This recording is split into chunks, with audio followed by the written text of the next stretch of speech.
Sam Pittman. Now that's a story that we did not expect. We expected Georgia and Alabama, but what about Coach Pittman going in and just knocking down Penn State? I mean, that's not some chopped-livered team. That's Penn State. I'd say give James Franklin another contract extension after that one.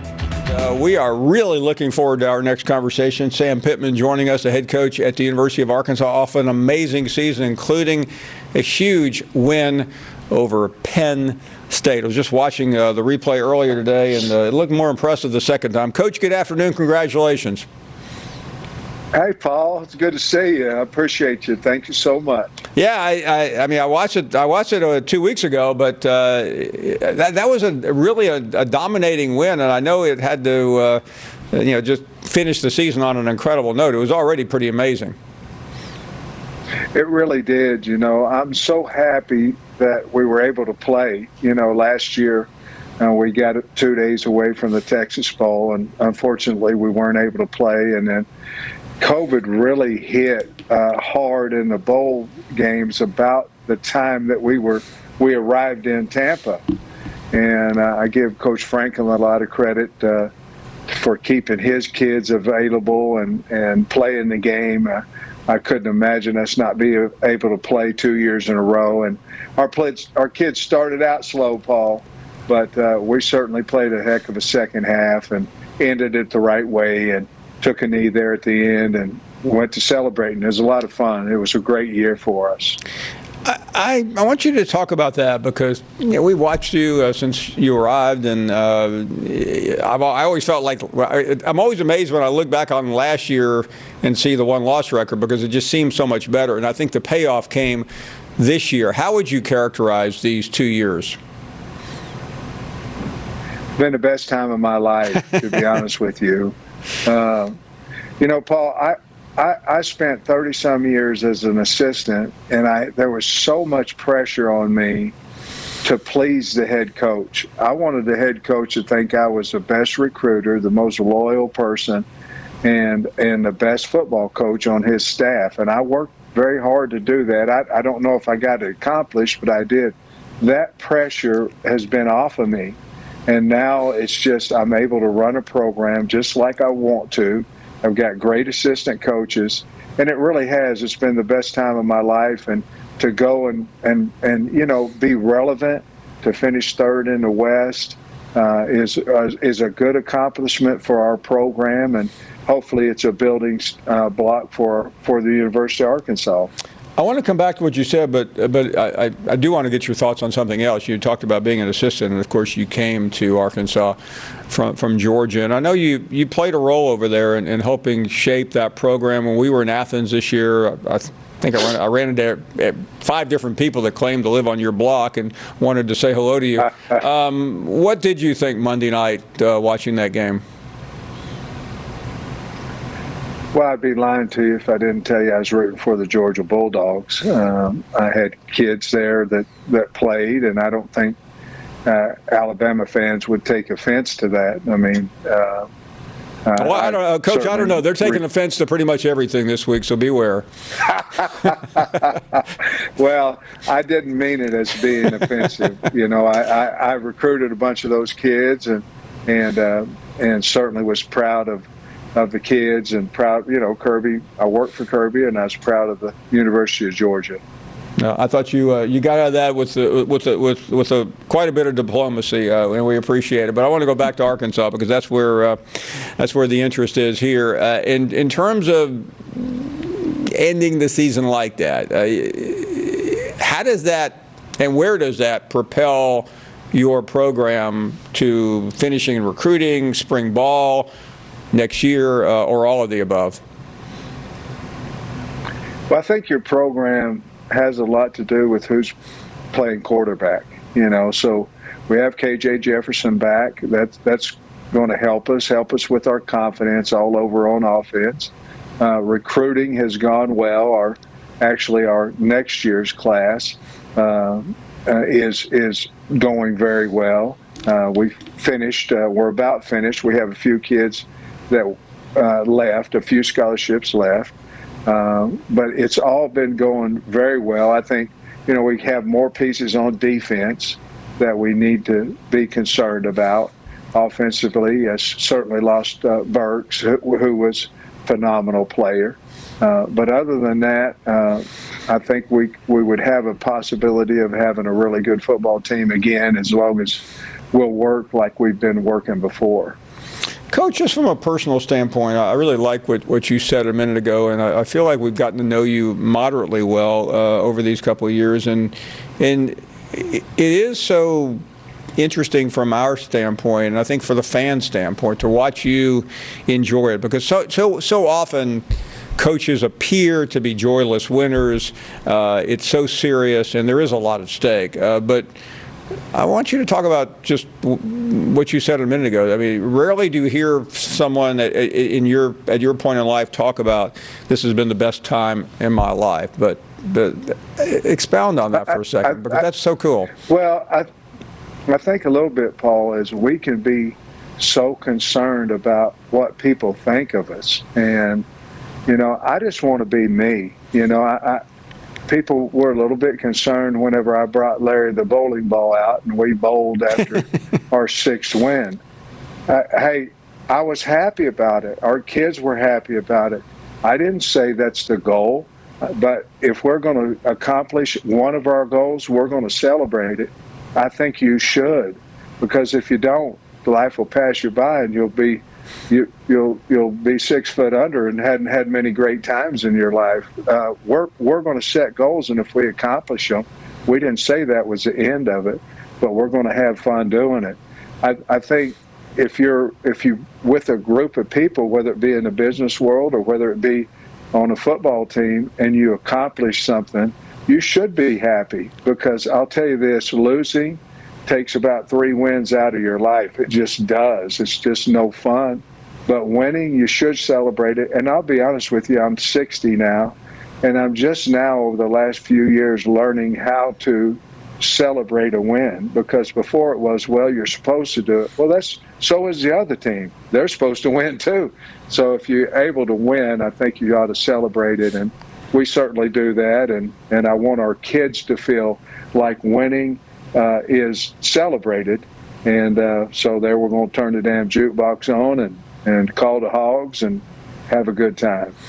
Coach, it is interesting because very few, and you've alluded to this already throughout conversations, that very few people get an opportunity at your point and your age. I mean, that's what we're talking about here. We're not. Yeah. I mean, let's just cut right to the chase, and to see you make the most of it. I'll say this, even if you had failed, I think a lot of us would have still felt great that you would have the opportunity, but you're not exactly failing. I mean, you're shattering expectations and embracing it, and I'm sure you're inspiring a lot of other people around not only Arkansas, but around the country. I hope so. I think there's a lot of folks out there that can do good jobs that just don't get their opportunity. I will say this, don't give up on that, because, I was 58 before I got mine. But I hope that I am inspiring to some people, because, you don't have to walk around and be, super political all the time. There's a time for that, and then there's a time to be you. And I've said this before, I don't know if how much success we're going to have or not, but I am doing it exactly like I want to, knowing that this is my last job, and I owe it to the state of Arkansas, and I owe it to the university to give everything I have. And the only way you can do that, you have to be yourself. And I'm comfortable with who I am. After the season, you always hear people say, well, I've heard it this week after Monday night in Indianapolis, and, are you going to take some downtime? Coaches don't have much downtime. How do you manage that within the framework of the demands of your job? Because you do have to turn off the lights and the noise and get away from it, don't you? Yeah, well, you have to, and then you have to attack problems. I mean, if I have a problem, I'll try to fix it as fast as I possibly can. because it just wastes other minutes of your life and of your day. I enjoy going down to the lake in Hot Springs. The problem is, and it's not a problem, it's recruiting is all the time. And until we get a handle on the portal, in other words, until we put time limits on it, whether it may be the portal's dead from, let's say, June 1 to the end of your last season, then open it up for 6 weeks, and then it goes dead again until possibly April 15th or somewhere in there.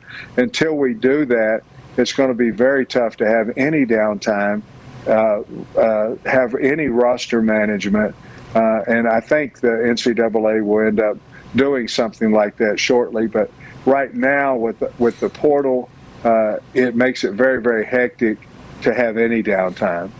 How complex is it recruiting, whether it's in the portal, your own players, or in high schools, dealing with all the things that are at least purported to be going on? I don't know if they're going on. I'm sure you hear a lot more than we do. How tough is that?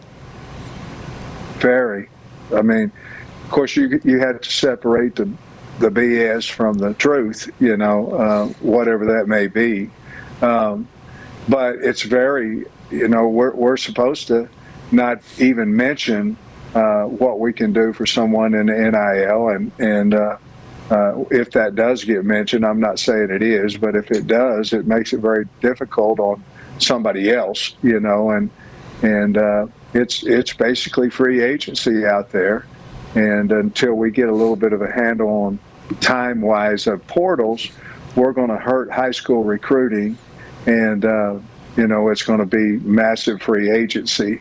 And I think those are some of the thoughts that we're having in the NCAA, AFCA, Board of Trustees, some things that we need to get a little bit better handle on this, allowing kids to earn money that they deserve. And there's a fine line in all of that, I think, Paul.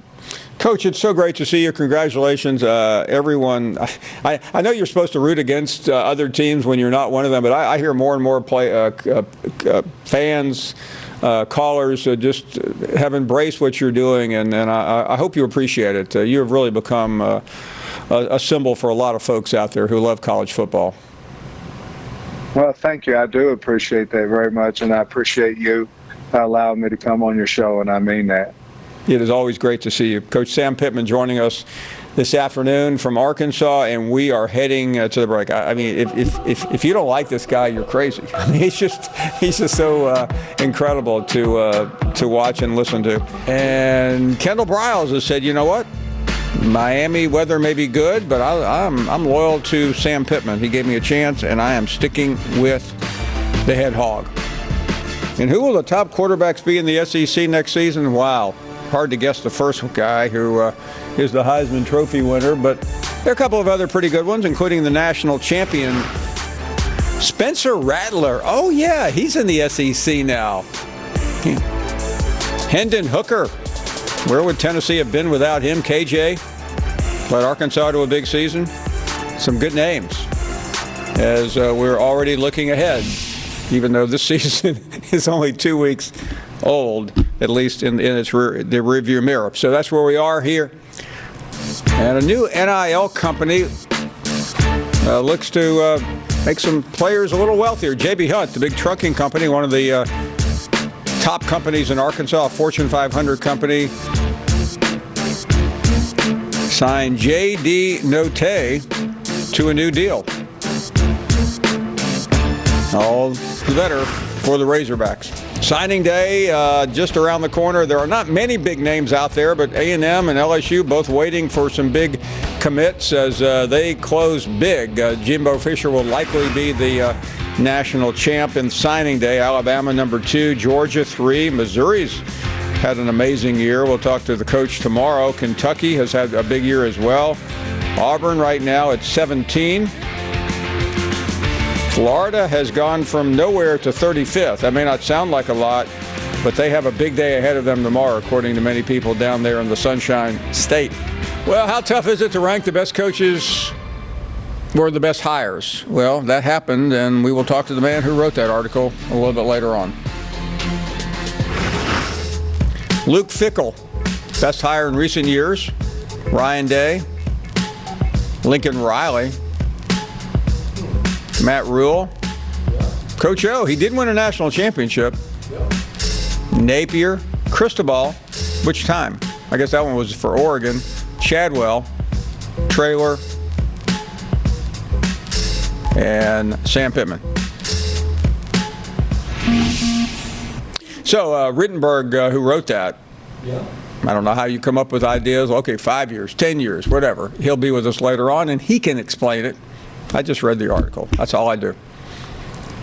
A lot of those guys are no longer even at the same school. Rittenberg is at the same place that he wrote the story. He works for ESPN. We mentioned earlier today we would be talking to Hunter Yurachek, the Vice Chancellor and Athletic Director at the University of Arkansas. He has been honored as one of the leading athletic directors in the country, but we already knew that. Hunter, I know it's not about you. You've got a great staff and a tremendous infrastructure, but congratulations anyway for somebody who I know doesn't want to talk about himself very much, but it was a tremendous honor given to you recently, and we appreciate you coming on.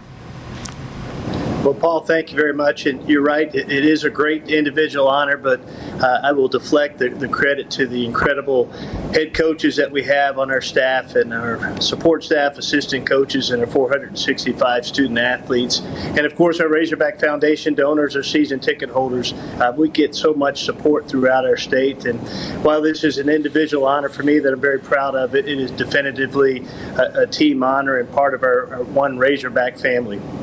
And a lot of times, people are honored for various reasons, and the most important thing, other than running a highly reputable athletic department, is getting good personnel, and you've made some phenomenal choices across the board. We talk here so much about Sam Pittman when we were with you in Fayetteville a couple of months ago. And let me switch gears to football just for a second. I don't want to interfere with college basketball, but many have described your hiring of Sam Pittman as one of the seminal hires that we have seen in a very long time, primarily because nobody really knew who he was. And Musselman was known.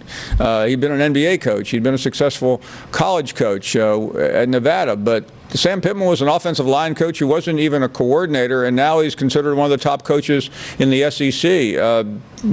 I know you've talked about it so many times, but just the job that he has done and the desire to keep him at Arkansas for as long as possible. Yeah, Sam has done an incredible job. He put together a great staff, starting with Barry Odom, Kendall Browse, our offensive coordinator, and he's been able to keep the core of that staff together. And what he has changed is just the culture of our football program, where the young men, when they take that field each and every Saturday, that they feel that they are prepared to win that football game. And they have a love for Sam and his staff, and Sam has a love for them. They have a confidence in each other. And he's changed the culture of our state. I mean, our state loves this football program, and everything's just a little bit better in the state of Arkansas right now because of what Sam Pittman and his staff and those young men have done on the field. And he was an unknown to most, but he was not an unknown within the state of Arkansas. It's been well documented that many of his former student athletes, the offensive linemen that he coached when he was at the University of Arkansas, really went to bat for him with me, that he was the right person for this job. And I have to give those former linemen credit, because really without their endorsement and without them pushing me, Sam Pittman may not be the head football coach at the University of Arkansas right now. And not to drag you into other searches, because that's not the intent, but it's such an important job of an athletic director to make the right call. And those of us on a talk show like this, we throw names out, we speculate, we go with hot names, successful names, but that is not an easy thing to do. When you make that hire, you alluded to it a second ago. How many people do you rely on in making personnel changes? I rely on people that I trust within the industry, that have worked with coaches and understand me as a person and the type of people that I want to work with, and that I can talk about the culture specifically at the University of Arkansas, within the state of Arkansas, to find great fits, because there's a number of great coaches out there, Paul, but sometimes they're coaches that are not a great for your institution, for your community, for your state. And when you can hit a home run is when you find that person that is that perfect fit, that's a great coach and is a great fit within your state. And I don't think anybody could argue that Sam Pittman is a great fit for the University of Arkansas and the state of Arkansas.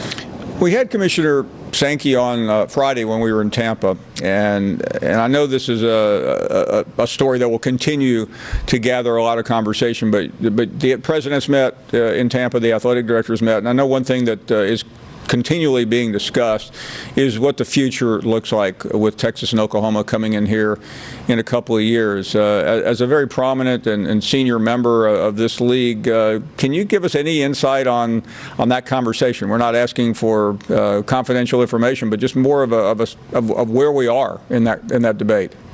Yeah.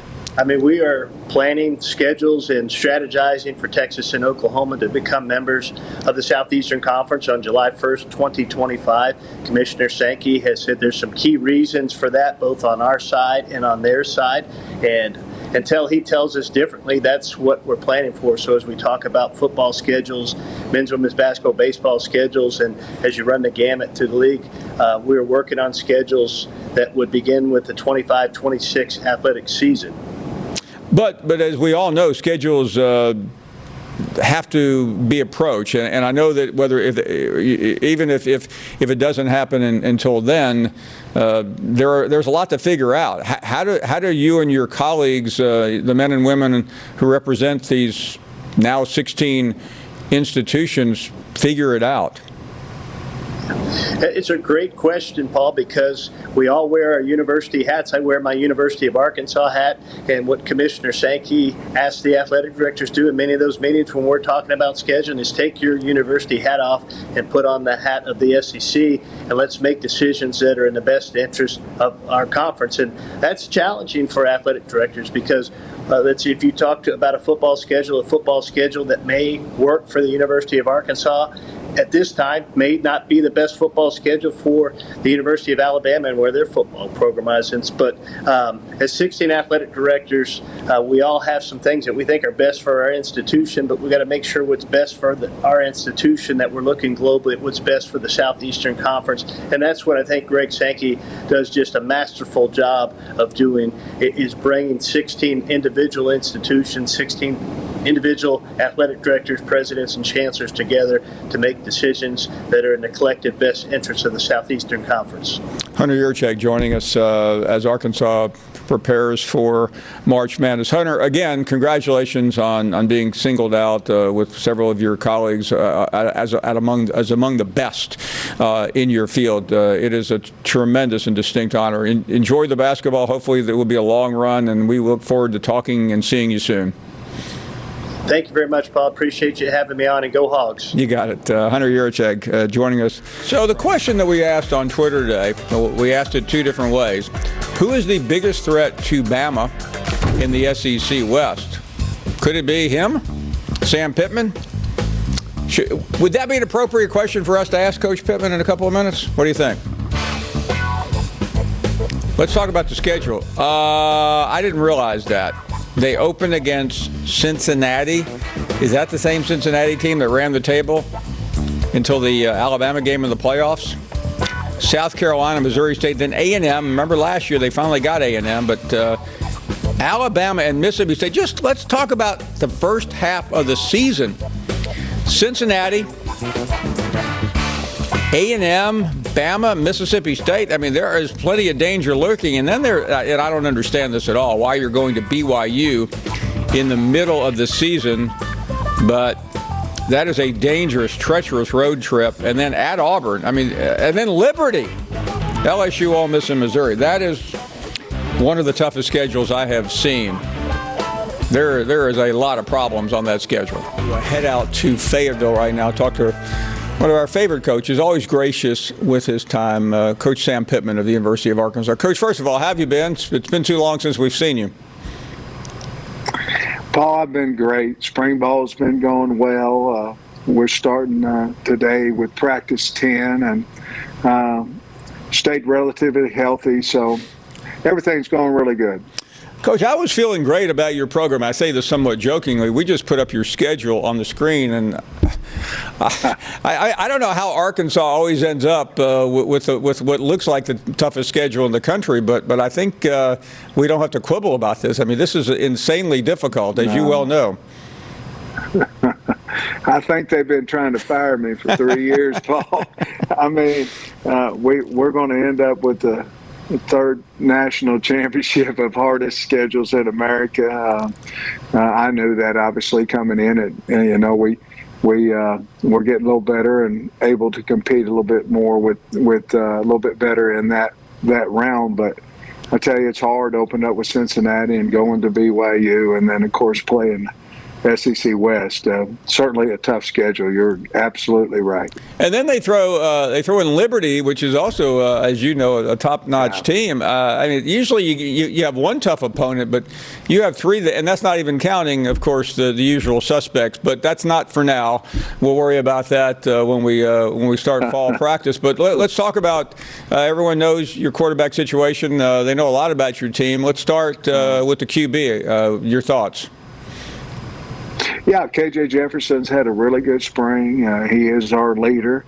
Malik Hornsby's the backup there. And I really like, we were able to get Cade Fortin to come in. He walked on here. He's doing a fine job. And so we're a little thin at that position right now. We only have 3 quarterbacks, but I think we have 3 good ones, and I've been real pleased with the leadership. KJ's becoming more vocal. Malik actually is as well. We've moved Malik a little bit to play some wide receiver because he has exceptional hands and a lot of speed, as everybody knows. So we have not moved him from that opportunity to compete for the starting job, but I think to have him over on the sideline, if he doesn't win the job, I think having him on the sideline with that type of athletic ability wouldn't be very smart by us. Yeah, and KJ had a really good year, and all the people in my business put out all these polls about the top returning quarterbacks, and he is listed, as you probably know or will tell you, on every one of those among the leaders. So that has to give him confidence, I would think, coming into this season.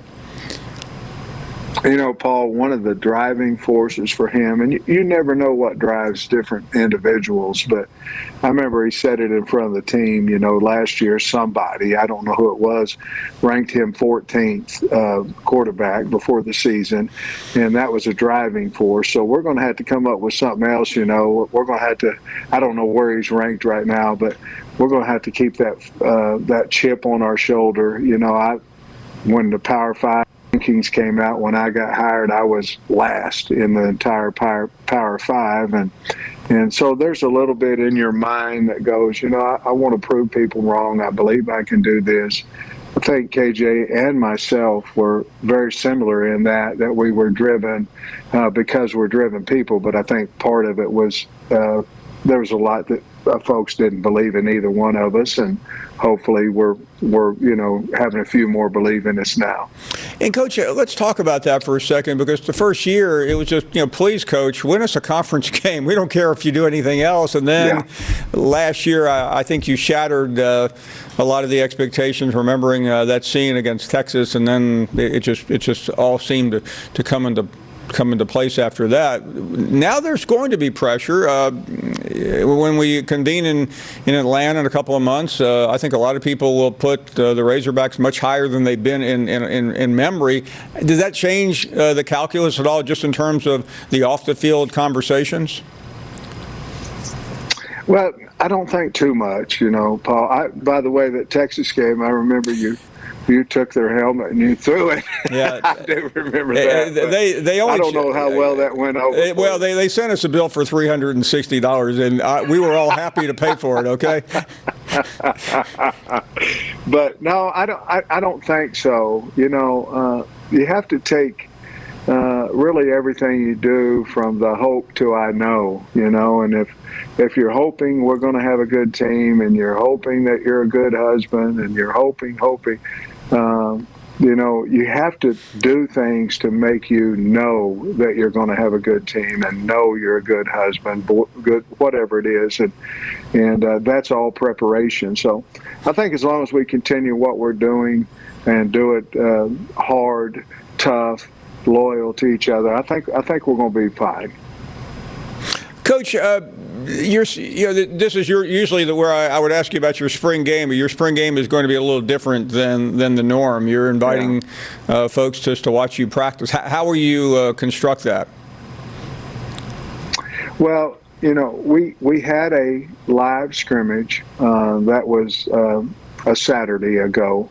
And so this Saturday here, we're going to run it as a scrimmage, except we're going to thud the ones and twos, and then we'll take some of our twos that we need to tackle, and we'll tackle the threes, maybe a few twos involved in that, especially the young kids that have gotten up to a two. But it will be just like we would have a normal scrimmage. I think, I don't want to speak for other coaches, but a lot of times the spring game, it's certainly not a waste because it's for the fans, but I'm not for sure we get a whole lot accomplished during spring game. So we're going to have another scrimmage, and then the next weekend we'll probably do quite a bit of the same things, maybe just cut the reps down. I know Catalan can tackle. I know, and we've had tackling. I know that Bumper Pool can make tackles, and I know Rocket Sanders can break tackles and hold on to the ball. So we've got a veteran team. I'm trying to keep them healthy. Coach, there's so many issues going on in college sports, and you know what the next questions are going to be about. It's the two issues that coaches have been talking about the most since the season, and that's the NIL and the transfer portal. I know you got together a few weeks ago with your colleagues in Birmingham. Where are we right now, and does this thing get fixed anytime in our lifetime? Well, I think both of them are probably what you might consider out of control. I think the intent of both those rules were outstanding, but I don't think that's where it's headed right now. And I believe that kids should, certainly they're filling up the stadiums, they should get their share of finances. I believe that, but I think they should earn it. And I don't think that should be used in any type of recruiting or anything like that. I think name, image, and likeness. If you make a touchdown throw, you catch a pass, you knock somebody on his butt, you tackle somebody, then you're going to be able to sell jerseys and sell your name, image, and likeness. That's what I think it was for. The portal, I've always thought, Paul, that the portal was for kids that were over-recruited, guys that working hard, they came into your program, they see that, we made a mistake. They didn't. We did. We recruited someone that can't play at this level, and they want to play. I believe they should have that opportunity to transfer and play. What's happened is all of it, or not all of us, I'm talking out of both sides of my mouth, because when we lose somebody in the portal, we're trying to find a quality or better replacement. I'm not positive that was what the portal was for, but that's where it is today. Coaches have been saying, and I know, and I'm curious where you are on this, that you recruit your class, and then you have to fight to keep them, and you don't even know who these forces are out there trying to take them away, because there are third parties, and whether all this is legal or not is for somebody else to figure out. But how frustrating is that? You develop a player, he's suddenly really good, and somebody else wants him again. Yeah, very frustrating, because, there's a product of loyalty. And then when you say that, Paul, loyalty, and then coaches, they certainly leave the programs as well. So I get the arguments on both sides of this, but you'd think you have a culture or an atmosphere in your program that if a young man's playing and he's getting talked to right and he's getting treated right, that he'll stay and continue to develop in your program. And sometimes, certainly, we are in a what have we what's happened today, world, day, atmosphere. If they're not starting, a lot of times they'll transfer out, and where if they just stayed, they could develop at your program every bit as good as leaving it. In terms of what the university and its tributaries are trying to do, mainly your boosters, to help your program, where is Arkansas right now? And I bring that up because everybody is now coming up with collectives and who knows what else. It's hard to keep up with, but I know you have to do it to stay competitive.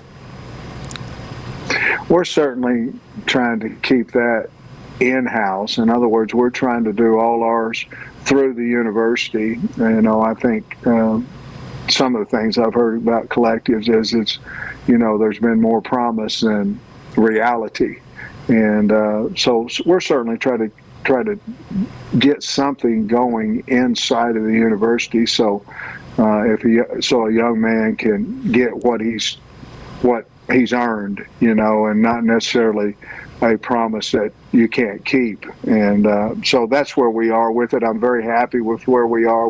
Have over 230 sponsors into our NIL agreement with our kids right now. And so I'm happy with where we are at the university.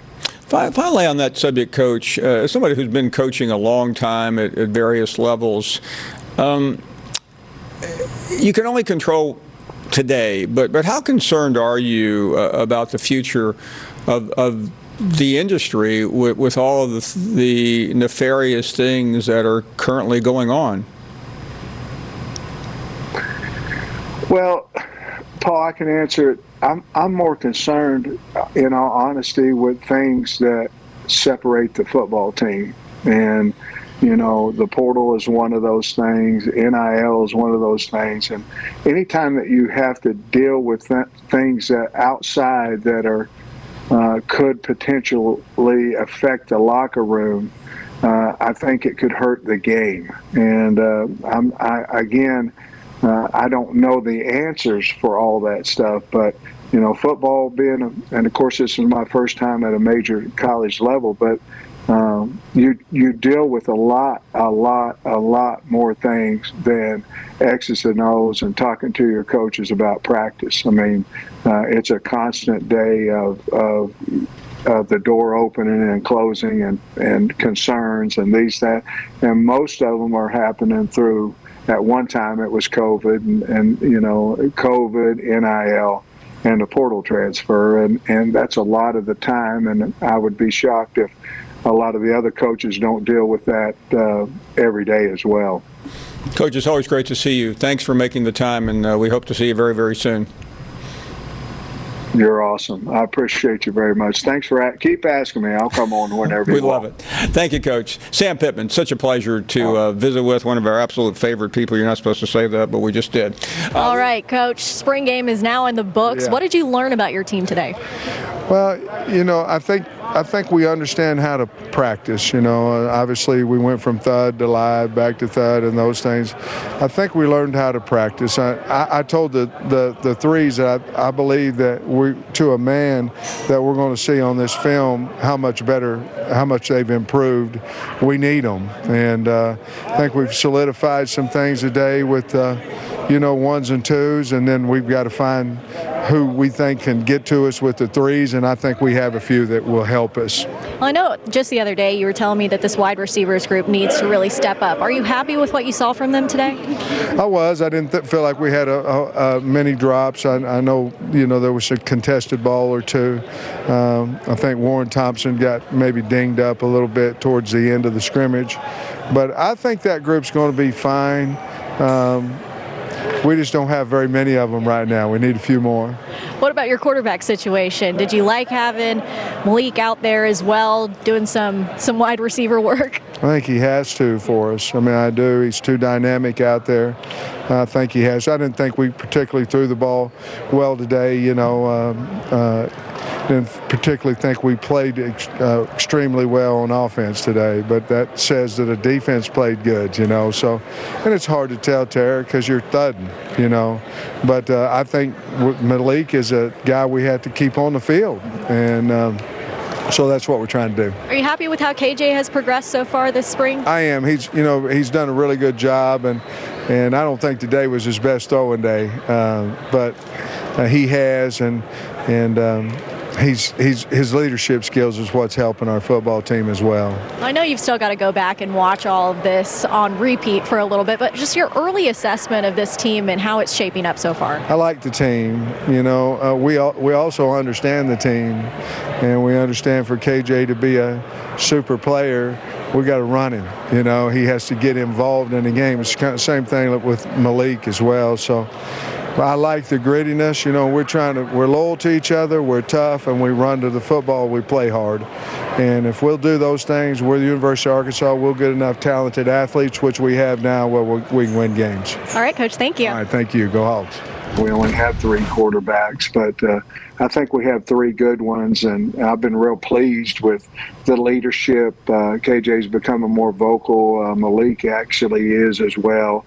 We've moved Malik a little bit to play some wide receiver because he has exceptional hands and a lot of speed, as everybody knows. So we have not moved him from that opportunity to compete for the starting job, but I think to have him over on the sideline, if he doesn't win the job, I think having him on the sideline with that type of athletic ability wouldn't be very smart by us.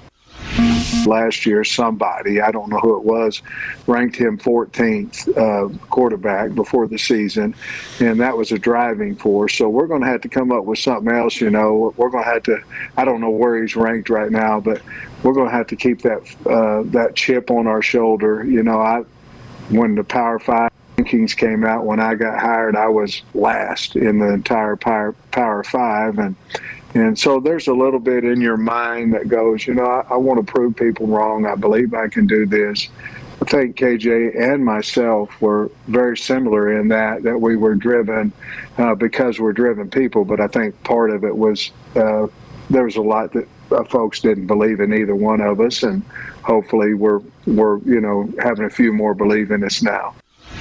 Name, image, and likeness. If you make a touchdown throw, you catch a pass, you knock somebody on his butt, you tackle somebody, then you're going to be able to sell jerseys and sell your name, image, and likeness. That's what I think it was for. The portal, I've always thought, Paul, that the portal was for kids that were over-recruited, guys that working hard, they came into your program, they see that, we made a mistake. They didn't. We did. We recruited someone that can't play at this level, and they want to play. I believe they should have that opportunity to transfer and play. What's happened is all of us, or not all of us, I'm talking out of both sides of my mouth, because when we lose somebody in the portal, we're trying to find a quality or better replacement. I'm not positive that was what the portal was for, but that's where it is today. Recruiting rankings, a lot of teams are moving up. LSU has entered the top 25, and don't look now, but Tennessee is in the top 10. These are the SEC teams in the top 25. A little bit deceiving, I might add, right now. It is May. Georgia, Arkansas, Tennessee, A&M, LSU. And does anybody buy Alabama at number 18? Don't buy that. Hunter Yurachek is with us. We talked to him a couple of months ago. He was being honored as one of the leading athletic directors in the country, and I don't think anybody's disputing it when you look at the track record of so many different sports. And I didn't realize that until I started coming to Fayetteville every year, how important everything is. And congratulations on what you have done there, and so many other people. Yeah, thank you very much, Paul. We got, the individual honor I received as the AD of the year, that's just an individual honor, but it's a team award. We have so many of our head coaches and our student athletes that are doing amazing things there at the University of Arkansas. And we have a passionate fan base that when you're doing well, it doesn't matter if it's softball, baseball, men's basketball, gymnastics, tennis, that they'll come out and support our student athletes. Yeah, and I know there's so much going on right now, and I think the thing, and I had heard this before, but we went over to the, I had to do I think it was raining and we had to go inside, and I was doing something inside, and I was somebody from your department, this was long before you got there, was taking me by the trophy case. especially with cross country and track and field. And I don't think, even now, even though that a lot has been said, people appreciate the legendary program that Arkansas has had over the years. 47 national championships between our men's and women's cross-country track and field program. Just a phenomenal job, and the coaches have changed, the student athletes have changed, but that tradition of excellence has continued in that program for decades. Well, we've talked to you a lot about Coach Pittman, who will be here later, and we've had we were in Tampa a couple of months ago talking to Coach Muss after his run, and what a run the last 2 years have been. But I would like to talk to you about your day job, and many have been focused on the athletic directors for all the issues that they deal with. One of them in particular is really the future of what this conference is going to look like. I realize some of this stuff does stay in the room, but could you give us just a sense of the gravity of what's been going on with you and your colleagues, not only here, but a couple weeks ago when you met just as athletic directors? Yeah, I mean, I think we feel like we're a leader in this industry as members of the Southeastern Conference. There's a number of smart coaches and administrators that are in that room, led by Commissioner Sankey, who I think is one of the preeminent leaders in college athletics, if not the leader in college athletics today. And if we're going to get to that next step in college athletics, it's right for the student athletes and coaches and our fans, and it's going to take the Southeastern Conference taking that first step, in my opinion. And so that's why we're here again, and that's been our discussion today with our women's basketball coaches, our men's basketball coaches, and our football coaches, is how do we be leaders in this industry and take that next step in the right direction. In Hunter, this is obviously a talk show, so fans are concerned about their own program. But a lot of fans of every program are concerned about what a schedule is going to look like 3 or 4 years from now when your brethren out in your part of the country, Oklahoma and Texas, come into the league. How does this league find an equitable plan to make that work? I mean, we've looked at 34 models, I believe, since Texas and Oklahoma joined or was announced they were going to join the league, and we're talking football specific right now. There's 34 models. We're down to 2. There's an 8-game model and a 9-game model. I think that's been well publicized, and as administrators, we wanted to create a fair, balanced, and equitable schedule. I think we have that in either model. We wanted to be on each other's campuses at least one time every 4 years. I think we have that in either model, and so we're having some discussions today with our coaches and as athletic directors on which of those 2 models works best for the Southeastern Conference. And what we don't know is, what does college football look like 4 years from now in Texas and Oklahoma? So we don't want to make a bad decision today that doesn't put us in the best position in the future. Which brings us to one of the stories that was certainly large last week, and that was one of these models. I don't know if it's which one it is that talked about the SEC figuring out its own postseason. It was a sensational headline. I don't know, because you're the first administrator we've had a chance to talk to down here. We'll talk to Greg Sankey tomorrow. But what would that be like for the Southeastern Conference to take a different course? Well, and again, that's being the leader in this industry, and what does that course look like, and is that what is best for college athletics in general? I don't think it is best for college athletics in general for the SEC to go out and do their own thing, but Commissioner Sankey has great foresight, and he's making sure that he puts everything in front of us that's a possibility in the future for us to at least have a discussion on. And in terms of the bigger picture, which we saw a year ago, right around this moment, a 12-team playoff announced, it seemed like it was a fait accompli, and then July happened, and we all know no one really wants to relive that. A lot of bitter feelings, and it just seemed like that the SEC was caught the lion's share of the criticism. For what reason, I don't know, but I'm not living in all these other quadrants of the country. You have. You've been an athletic director in some of these places. How do we get this thing back on track?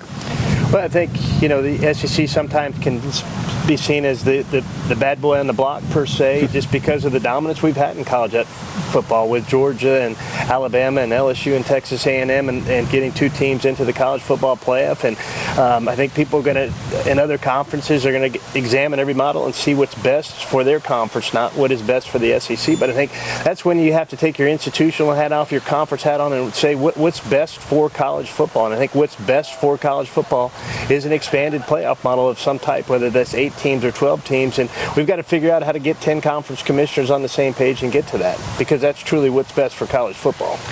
And on that subject, I hear from those who are commissioners. I heard during COVID, and I heard in the lead up to this, that we are collegial, and we may compete, but when we sit in that room, we figure it out. Well, they didn't. They clearly did not have a plan for COVID, and it broke down for the CFP. So how do we put Humpty Dumpty back together again? Yeah, that's a great question, Paul. I think it's just like we do here in the Southeastern Conference. I mean, there's 14 of us sitting in this room today making some very tough decisions where you do have to take your institutional hat off and make a decision that's in the best interest of the Southeastern Conference. And we're going to have to do that as conference commissioners and athletic directors across this country, make decisions that are in the best interest of college athletics moving forward in college football. Hunter Yurachek, we will talk to one of your it's hard to say which is the best hire you've made, because you've had many, but the 2 that are the most publicized are Coach Muss and Pittman, and I think we could have a long debate at the end of the bar on which one was better. They're both so good. They are both very good. Blessed to have both of them at the University of Arkansas. Obviously, what both of them have meant to our state and brought our fan base back. I mean, look, we got 2 fines this year from the Southeastern Conference for a field storming in September and then a court storming again in February when we beat Auburn in basketball and, of course, Texas in football. And that's a testament to what both of those men have done in building the program and pride back at the University of Arkansas. Well, I saw you that weekend with Texas, and I would have to say that's one of the most electric atmospheres I've seen in my 800 years of covering the SEC. It was truly memorable. It was a memorable night, and most Arkansas fans still think Texas is their biggest rival and are excited to have them join in the Southeastern Conference for sure. Can't wait. Hunter, great to see you. Great to see you, Paul. Thank you very much. On your award as the athletic director. And Sam Pittman, the head coach of the University of Arkansas, just somebody we always just have a blast talking to. And Coach, we were talking off the air about events like this and moments, and you've been, we know your history as an assistant for so long, but now you're sitting in a room with people like Nick Saban and others, and I know that none of us are supposed to be in awe, but it has to be. You have to be in some awe that you're sitting right next to this guy, and we all know where he's going to be remembered and how he's going to be remembered. And I'm very fortunate because I get to sit right next to Coach Saban, and I ask him questions about football and what he's doing in camp and things of that nature. He's been so gracious to me, so kind to me, and looking around the room, and you have who's who among college football coaches, and there I sit, So I'm taking it all in, and of course this is my first one, even though it's going on my 3rd year because of COVID and things. But so glad to be here with you. Thank you. And those are, I know, because I think you told me once, I mean, this is, for you and your wife, this was not something that you got in your 29 or 39, and I'm guessing, but you do appreciate it a little bit more maybe than had you been on that treadmill then. Yeah, I really do appreciate it. I've said many a times that I may not be doing things right, but I'm going to do it exactly like I want, and that includes this here. I want to take it all in and enjoy all of it, and I'm very appreciative of being down here with the guys. And with all the hullabaloo that's going on off the and outside that room, was it a fairly normal meeting for you and your colleagues? I thought it was. A lot of good interaction between, Mr. Sankey and Mr. King and the staff, and so there's a lot of things they go over for compliance. A whole bunch of stuff. We started at 11 o'clock and then got it through just in time to come with you. And but a lot of things went on, a lot of different meetings. Had a meeting with the athletic directors as well. So all of them went well. I don't know if any conclusions came on any of it, to be honest with you. But very good interaction, and I think it's going to head a long way towards finding some resolution for the kids and for the universities and for the coaches. Yeah, it seems like someone who has been a traditionalist of the game. There's a lot of criticism that everything that's going on now is going to ruin football. Yeah. We've heard that before. Yeah. I mean, you're in the arena. Does it? Yeah. It seems like I've been to Arkansas. You guys are still cleaning up after the Texas win. I mean, I didn't see any lack of enthusiasm.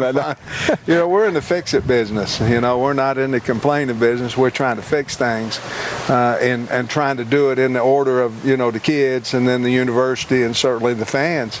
And that's what we're here for, and I anticipate that we'll get it fixed. It may not be overnight, but there's some situations with the portal and obviously NIL and things of that nature that need to get fixed or have some type of boundaries, if you might say, and so we're trying to work on those.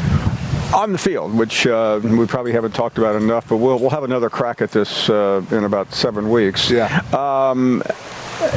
The predictions are exactly that, but they're pretty high on the Hogs. I'm sure you've heard that. I'd rather be picked last like we were before, to be honest with you. We're kind of that underdog. We kind of thrive a little bit better in that role. But obviously to be picked a little higher, that means the expectations for the fans are better. They're the same for us. Got a quarterback back, and that's a big key to us. And certainly, our coordinators and our defensive players had a really good spring and got good special teams. I think we're going to have a fine season, and what that is, I don't really know, but I think we will. Yeah, and I know this sounds like a fan here. I remember I've talked to Hunter about this, Hunter Yurchek about this, but I don't know who doesn't like Arkansas, but it always seems like you do have the hardest schedule. Oh, my Lord. I told somebody we won the trifecta over this. We won the national championship 3 years in a row for the hardest schedule. They're trying to run me out of there, Paul, but right now they can't. But, the schedule is brutal. But if you put it on paper, it looks worse than if you just go, okay, this week we got Cincinnati, next week we got South Carolina. But if it's on paper, it's brutal. We always talk about things that keep coaches up, but you seem like just an optimist. But is it the welfare of your players? What does concern you the most as you go through your day-to-day life? Well, I think right now it's the trying to find the fit between your coaching staff, making sure that their needs, their families handled, and your players. But really, I think if I've got a happy coaching staff, it'll trickle on down through the players, and so I start there. Happy may not be the word, but a satisfied, a hungry coaching staff, then it trickles on down through the players. And we've got great kids, so I don't really worry about our players as much as far as anything off the field. We've got great kids, but the one thing is I want to keep my coaches, so how am I treating them to make sure I don't lose them? That used to not be as big a concern as it is today. Well, Coach, we are running into the end of the hour, but certainly I'm sure we will see you in Atlanta, and I'm hoping back in Fayetteville. I would mark that down as an absolute must trip. I see a couple of games there that I want to be at. Well, last time you threw the Texas helmet, I remind you that all the time. You look great, by the way. Thank you. I think you look. You're looking. I appreciate that, I'm going to throw another helmet this year and try to cost my bosses $375. Thanks so much. It's so great to see you. The Bearcats came up short against Alabama, but of course Hope would love to earn another shot after the 2022 season. So here's a look at some of the notable games on a few of these group of 5 teams schedules. Cincy opens up their season with Arkansas. That game, by the way, on ESPN. When you're Cincinnati, I'm interested for the encore with Cincinnati. I mean, you went to the college football playoff, something that we thought nobody would ever do. A group of 5 team, all the dominoes would have to fall right. They ended up beating Notre Dame. Luke Fickell has recruited probably the best, no, not probably, they have the best out of this conference. conference, but man, you talk about losing some dues. You saw all those draft picks. I think 7+ draft picks from your school that you're going to have to replace. Luke Fickell's found a way to do it, and he's been impressive doing it and finding hidden gems and developing guys in the transfer portal. They've used really well as well. I expect Cincinnati to firmly be very much in the mix again, be that team that we're talking about a lot. And I'm excited to see what Cincinnati does, like you said, Pollock, without Desmond Ridder. I mean, without Myjai Sanders. Some of these guys that we're talking about are now gone. And so for me, I want to see Cincinnati. I want to see Houston. There's other teams we could talk about, but those are the teams I'm excited to see probably have a rematch in the AAC championship game. Let's talk about the Hogs. What excites you about this squad? And are they that third best team? Because I've heard people pick them like that this week. I think they have one of the biggest varying opinions amongst people like us here that are in attendance this week, because I've heard some people like Benjamin Watson say he has him in consideration for that third best team. I actually think they take a step back, and I've talked about it a little bit today. I'm worried about Traylon Burks, his loss, and what he meant to this team, what he meant to KJ Jefferson specifically as the go-to wide receiver, and not only just throwing the ball, they handed it to him, they used him in so many different ways. And then defensively, the losses on that front seven, particularly Grant Morgan and what he meant to this team as not only a productive linebacker, the heart and soul and bringing that physicality that they were known for last year, but also the leadership aspect as well. So I actually have Arkansas, as much as I hate saying it because I love Sam Pittman, I love this team as a whole, actually having them take a little bit of a step back because I think they overachieved a little bit to some degree the last two seasons. Maybe overlooked, and we've talked about some of these great early non-conference games. How about what Luke Fickell did with that Cincinnati team? Now, of course, Desmond Ridder not at the helm anymore. Deciding to stay, though. I love the fact that Luke Fickell is committed to Cincinnati when there's been so many Power 5 jobs, and I guess now they're migrating to the Power 5. They will be, right, the Big 12 here sooner or later. The love for that state and remaining at Cincinnati has been impressive. All right, so Cincinnati right off the bat, and then South Carolina, and I'm really intrigued because that's everything. Could you see Arkansas losing? I could see them going 2-0. I could see them going 0-2. Yeah. Right, and I think that's part of it. Missouri State, and then again you get into the Murderers Row, and then that sneaky game. Where's that key portion of the schedule? Tell me, is it that run between September 24th when you? No, it's the first 2 weeks. You just said it. The first 2 weeks of the Arkansas Razorbacks, their entire season. I don't know about that because we talked about before. When you get into the SEC portion of your schedule, there's going to be a 3 or 4 game stretch that's going to define your season. A&M, that's been a wild game, neutral site game in Jerry World there. Alabama and at Mississippi State, who I think is the team that's going to take that big step forward in the West this year. Again, everything. And I'm curious to see what Sam Pittman and how he talks about it today. And I'll get an opportunity to spend some time with KJ Jefferson. And it's my privilege to introduce the head coach of the Arkansas Razorbacks, Sam Pittman.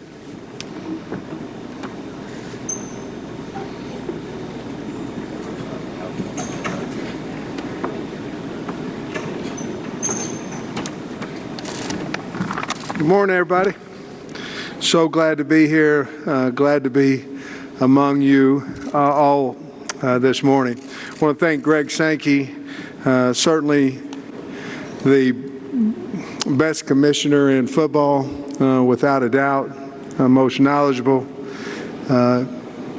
Also want to thank William King. William King has done a lot for me through the SEC office, and certainly appreciate him. Hunter Yurachek, I want to say a little bit about Hunter in that he's a wonderful boss, and I say it that way, but he makes you feel like you're working with him, not for him. I want to thank him for my contract.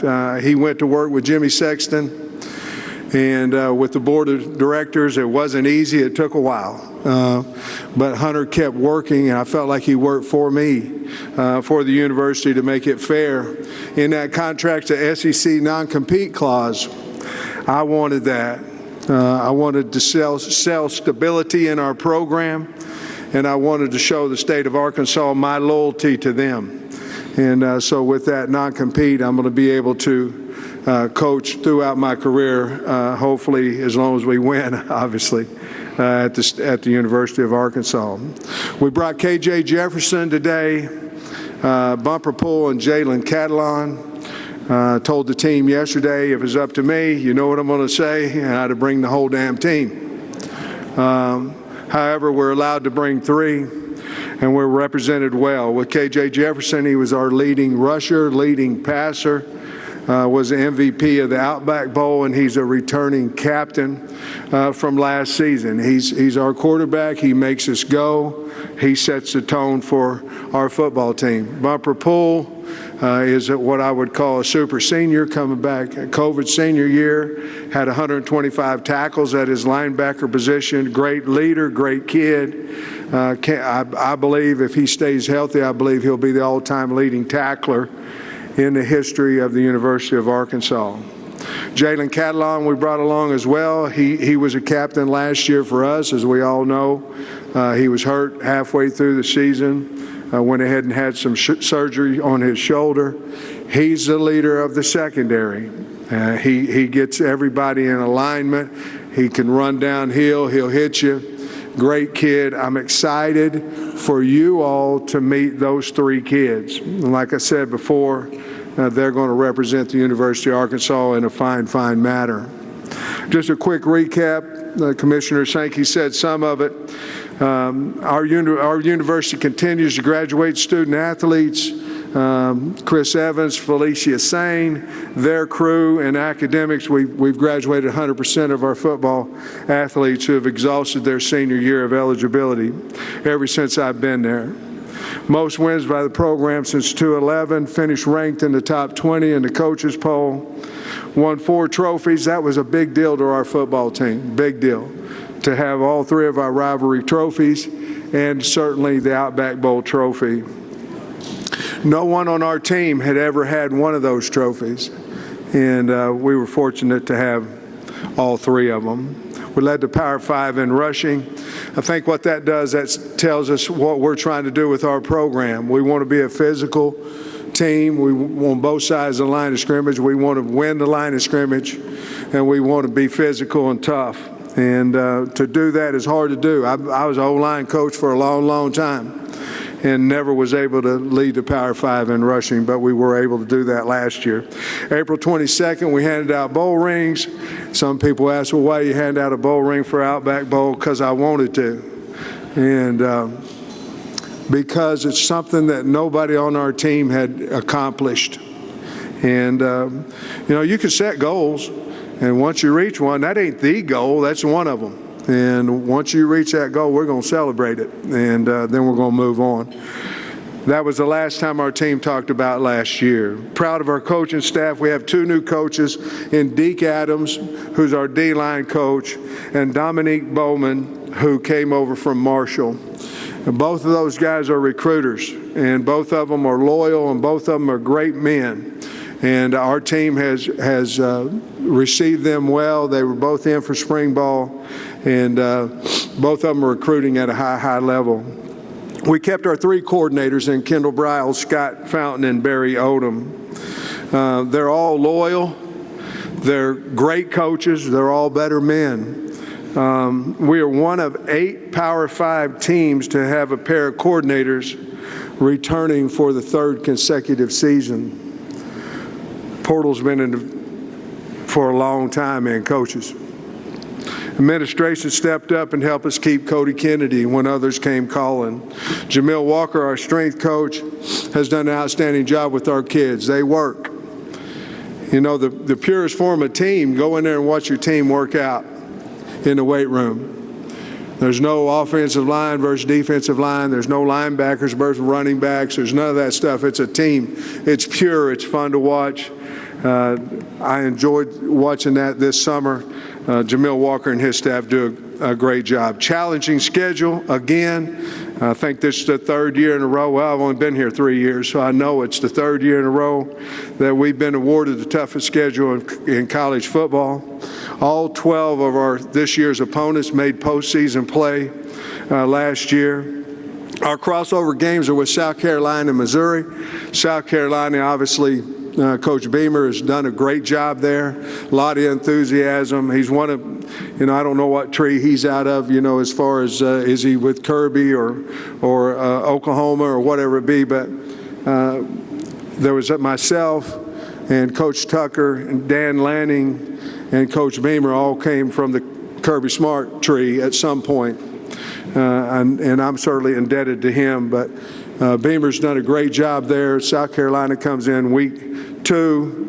They got a lot of great things going in their program. Missouri obviously is our other crossover game, which we're trying to make a rival. We haven't won the game enough times to make it a rivalry game, but we're trying to do that. Excited about our non-conference opponents this year. Week 1, we play University of Cincinnati. Luke Fickell's the head coach there. They went to college football playoffs, AAC conference champions, and he was AFCA Coach of the Year. We're excited about that game. Week 3, we play Missouri State. Bobby Petrino, Arkansas coach, had great success at the University of Arkansas, has been in the FCS playoffs the last 2 seasons. BYU, they're 21-4. They have 2 top 20 finishes over the last 2 years, 20 returning starters. We go to BYU. And then Liberty, they have 3 straight bowl wins under Coach Freeze. We all know about Coach Freeze. We have 12 starters returning, 6 on offense, 4 on defense, 2 special teams with Cam Little and Reed Bauer on the special teams. We have 3 super seniors returning, Dalton Wagner, Bumper Pool, and Dorian Gerald. Portal additions, we had 9. We ended up with 2 wide receivers, 4 D linemen, 1 linebacker, 2 DBs. 5 of those were at our spring practice. They practiced this spring. 4 of them came in this summer. We expecting every one of them to contribute to our success. We'd like our program to reflect our state, the great state of Arkansas. Loyal, tough, hard-working. One of our goals every year is to make the state of Arkansas proud of the football team. In my office is a sign that says you're not coming to play for the University of Arkansas, you're coming to play for the state of Arkansas. And it's true to the core. We've established a true home field advantage in our stadium because of the state's passion for the Razorbacks. From 2019 to 21, we were number 2 in the nation, number 1 in SEC, with fan attendance increase of 14,000 fans, additional fans per game. Jamie and I are honored to represent the University of Arkansas. Honored to be the head coach at Arkansas. I want to thank all the media for your work and helping us tell our story. With that, I'll take questions. Thank you, Coach. If you have a question, raise your hand. We have Allie, Lexi, and Blake. We'll get a microphone to you. Please stand if you can and give your name and affiliation. So we're going to start right here in the center aisle, right in the near aisle. Good morning, Coach. You're in a unique situation knowing you were a former head coach, high school level, junior college level, and now at Arkansas. How has that helped you now in this, this landscape that we see now, not only the normal recruiting process, but also the transfer portal as well? Yeah, I remember being the head coach at Hutchinson Junior College, and they said you had to have 120, 140 kids on your team.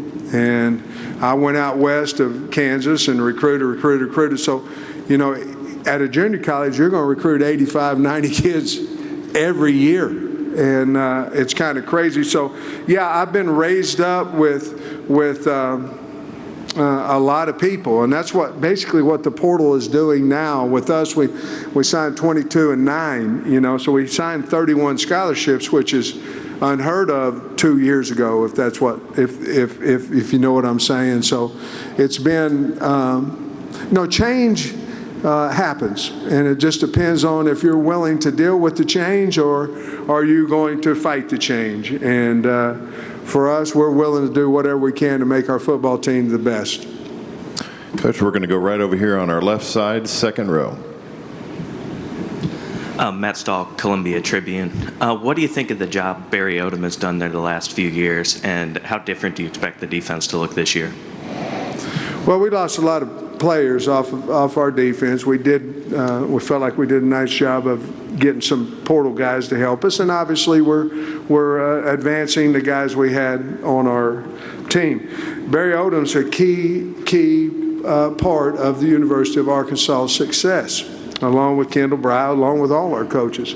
But he's a very, very key part, and especially because he helps me, and he still helps me. I'm a work in progress, and he helps me with head coaching responsibilities. I bounce everything off of him still to this day.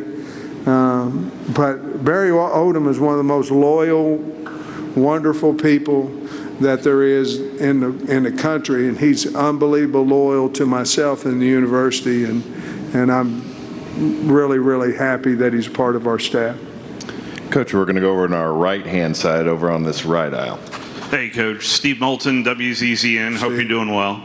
Wide receiver position in particular, if you could evaluate that for me, Coach, and also the role that Malik Hornsby could play on this team. Yeah, well, I think, obviously the unsaid thing there was Burks, losing Traylon Burks, and I don't know you replace a guy 1 for 1. I don't think you can, there.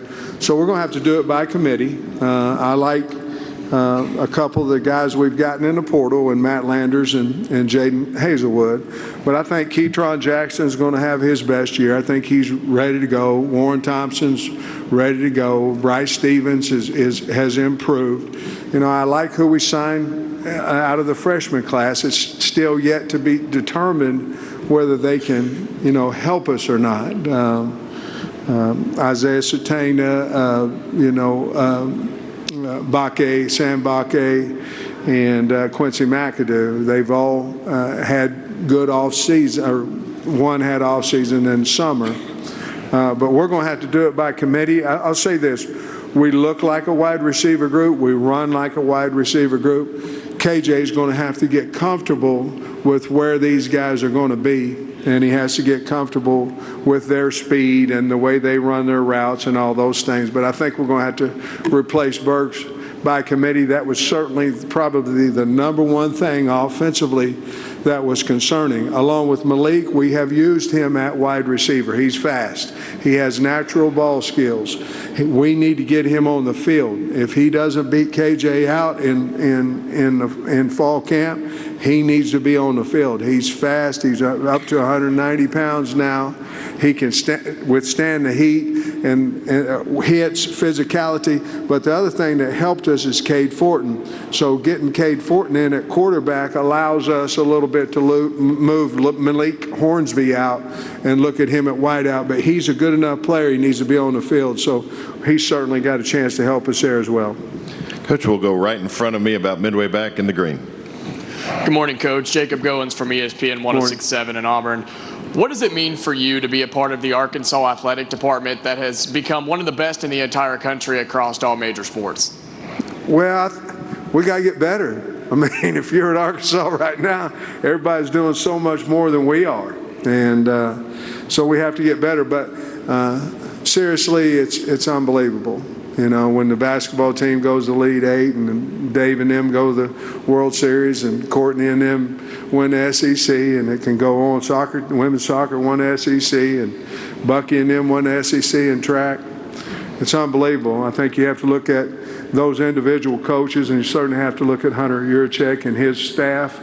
But it's a great time to be a Hog now, and I think everybody in the state's pumped up about sports. You can see that in ticket sales and revenue of those things as well. And I'm certainly excited to be a part of it. Coach, we'll go same section right in front of me, 4 rows back. Kirk.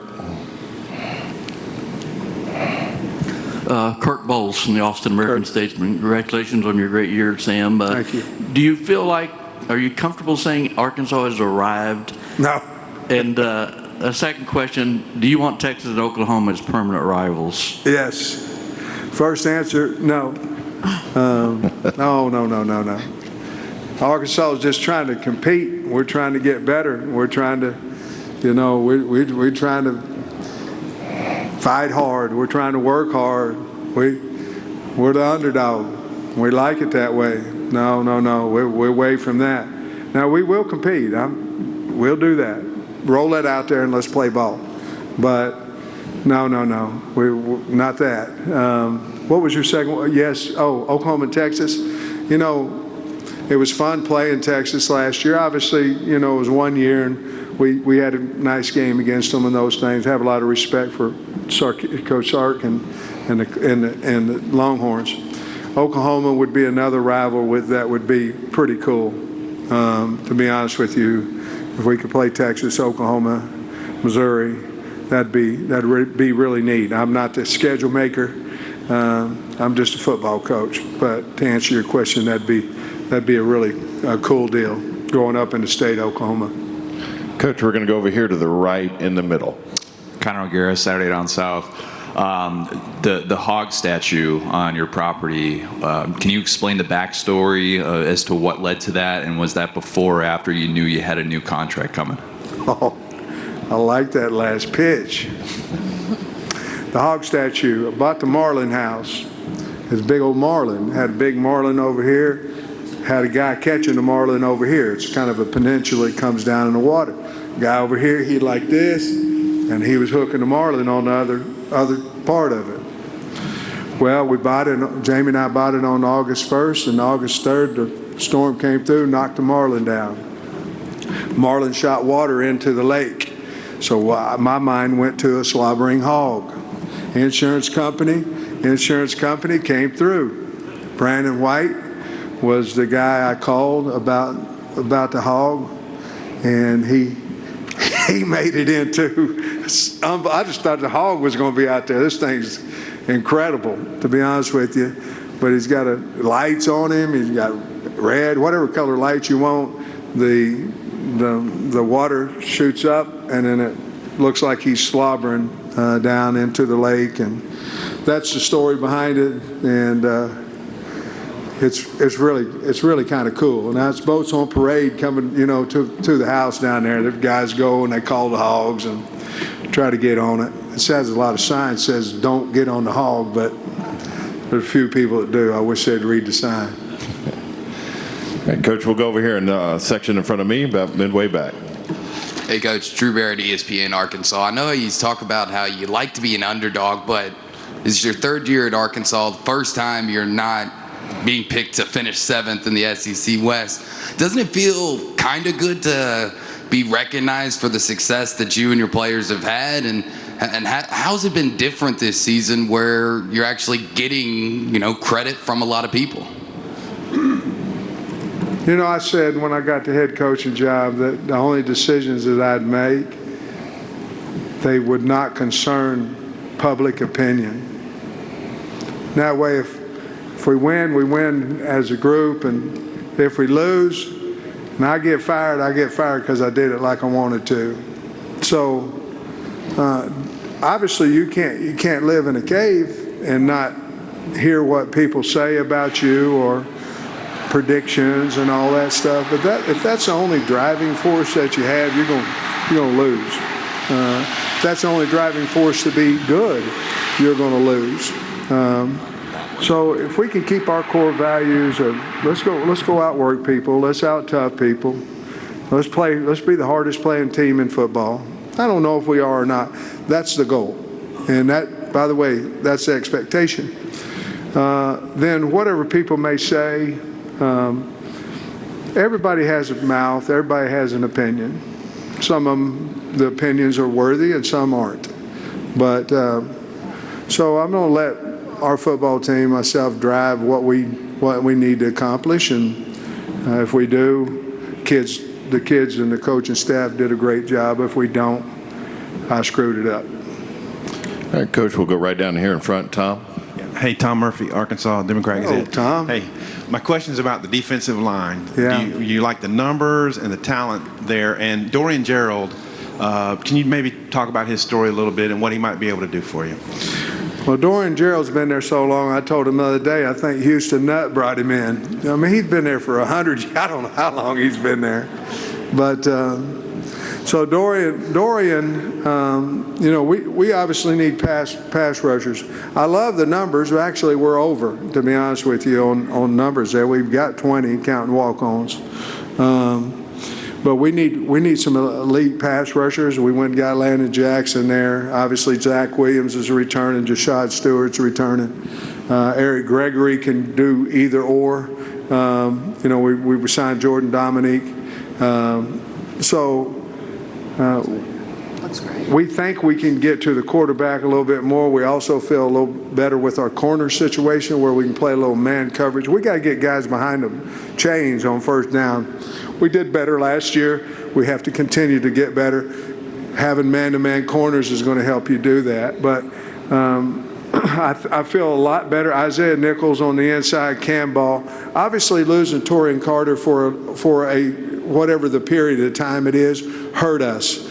He was having a wonderful spring. But other than that, I feel good. Terry Hampton coming in. I feel good about Taylor Lewis, some of those guys, and we'll see what happens. But I think we'll be much better on the D-line than we were a year ago. Coach, we're going to go over on our left-hand side on the far aisle. Good morning, Coach. Matt Moscona with ESPN Baton Rouge. Sure. You and LSU kind of had a little player swap this year of sorts. What are you expecting from Dwight McGlothern and Landon Jackson? What's LSU getting in Greg Brooks and Joe Fouché? Well, let's go what LSU's getting. Two fine kids. Ones that were never in trouble, and ones gave everything for the University of Arkansas. And we're very, very happy that they were on our football team. They'll work hard. They're good kids. They're good players. And certainly when you go in the same division, it's harder, certainly. But great kids, great parents. And Coach Kelly got two fine football players. For us, Dwight McGlothern is a guy we think can play man-to-man cover corner. More importantly, he thinks he can play man-to-man cover corner, and he can. He's long. I like him a lot. Landon Jackson came over with an injury. Wonderful person, wonderful kid. He's just now healthy. He can run. He can run long. And so we felt like, not necessarily from LSU, but we felt like some of our issues were rushing the passer as a defensive end and a man-to-man cover corner situation. Not that we don't have them, but we needed more. We felt like we did well with those two guys in the portal. Okay, we have time for a couple more. We're going to start here on the center aisle, near aisle in front of me. Hey, Coach. Chris Marler, Saturday Down South. You brought up the schedule. I don't know if you know this, but you're 16-6 against the spread. So I wanted to say thank you. How much? 16-6. Go Hogs. Love it. My question is, you brought up how difficult the schedule's been and you're not in control of it. You're the most likable coach in the conference, possibly the country. Who's doing this to you with the scheduling? And is there plans to kind of scale that back a little bit moving forward?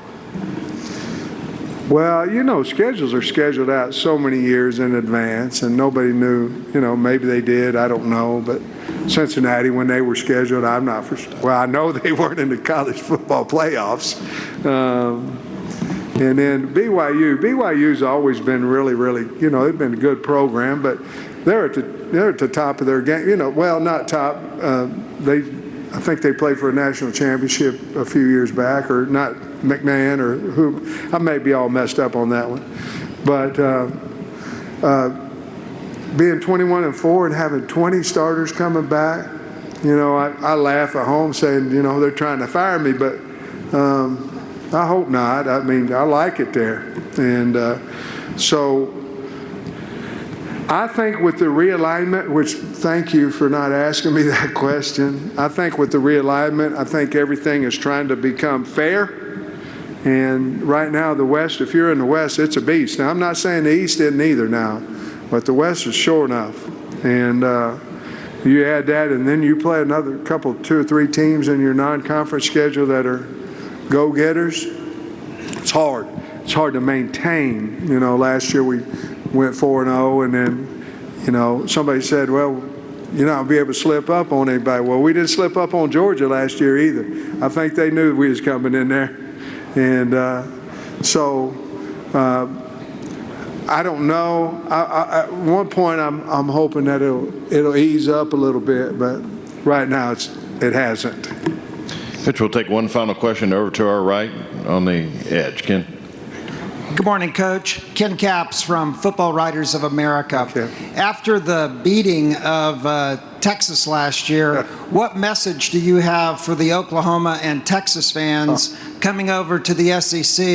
And also, what are the most played songs on your jukebox in your office? We love you, Texas and Oklahoma. Can't wait for you to come over. We got a great place. I don't know what to tell them. I mean, OU, I was a kid, rooted for the Sooners when I was a young kid till I moved over to eastern Oklahoma where I became a Razorback fan. Storied football program. You know, we're having recruiting battles with them right now. Thank the Lord. And because before we couldn't get in the door. But we're having recruiting battles. We are having recruiting battles with Texas. I'm not telling you we're whipping them or anything like that. I'm telling you we're in the conversation.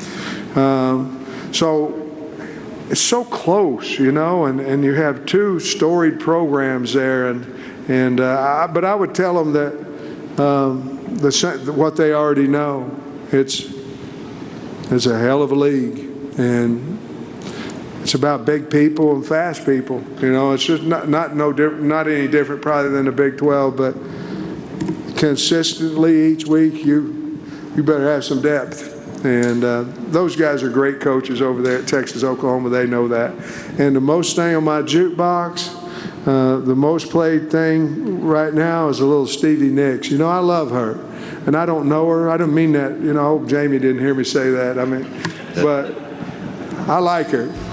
David Basil returns to the program. What a pleasure to welcome the former linebacker, right? That's right. Well, I look like a nose guard now, but I played linebacker. I remember when you were pretty svelte. It's so good to see David Basil. Of course, he's the guy with the Broyles Award. He's a legendary talk show host. He is very involved in the quarterback club in Little Rock, which I tried to shut down one day. Listen, you're the only guest I've had in 18 years of the Touchdown Club that's basically took a shot at my bank sponsor sitting right next to you. But that's why we love you. I'm trying to remember that. Things were not going well with Arkansas football. And I did not realize the Touchdown Club had a sponsor. Yes. By the way, nor did I care. Yes. And did he ask me a question? No, I think you just turned around. You made some comment, and then I think one of our members asked you a question, and you said, "Do you actually have a job?" That was another zinger you threw in there. But everybody still loves So that was the bank president? No, that was a different one. That was you did too, but that's okay. Well, I mean, you didn't want me there. No, we wanted you to entertain. That's what you did. Well, I want to come back. I mean, we want to get you back. Is that bank president still around? It's a different one now. Oh, okay. Well, I'll finish him off when I get there. Sure. It's great to see you, David. Pittman was here today. We're going to be out in Arkansas. We announced that today for the first weekend of the year. Miami coming to town, Cincinnati coming to town. What do I care? Miami, Cincinnati, sure. They're all the same. Yes.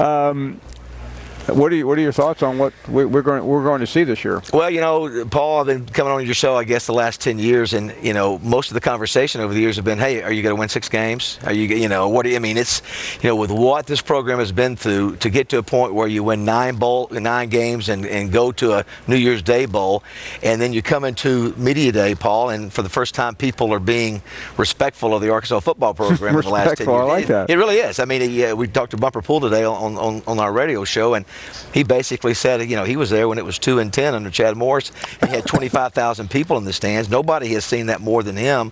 It's nice to come in and have some respect, but they know they have to continue it. You can't rest on your laurels. And this team, I think, feels like they could be better than last year.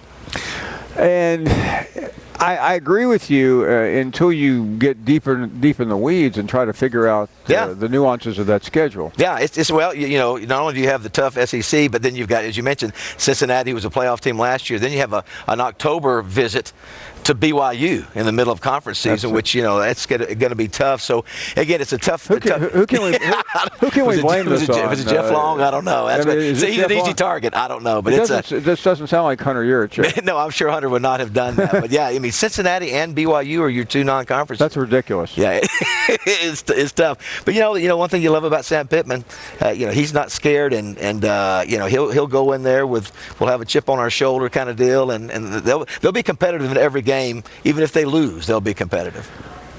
And everybody in where I live talks about October 8th, Alabama and Texas A&M, but I don't know. Has anybody noticed that Arkansas plays A&M before that? Yeah, it's really easy. Everybody's ready to put A&M after Alabama, but if I remember right, 20-10 was the score last year, Paul, and I think that was the big eye opener. Arkansas had not beaten A&M in 7 years. 7 years. Brett Bielema came so close, multiple times. They won that game, and all of a sudden, I think that was the big key that turned everything. And of course, you get hammered by Georgia, then you lose 2 in a row, and you think, well, are you on the ropes? But then Sam Pittman, gets his team focused back and end up winning 9 games. But yeah, listen, I think Arkansas can beat them again. I really do. You've got the better quarterback. You've got the more experienced team. You've lost some key components of it, and then you've got Bama at home. Paul, last year Arkansas played Alabama to win 7 points at Tuscaloosa. So this team has got the personality of its coach. When I played for Lou Holtz and Ken Hatfield, you sort of take on the personality of your coach. And I think these players are tough. They're scrappy. And they've got that offensive line mentality from their coach, and I think they're not scared of anybody.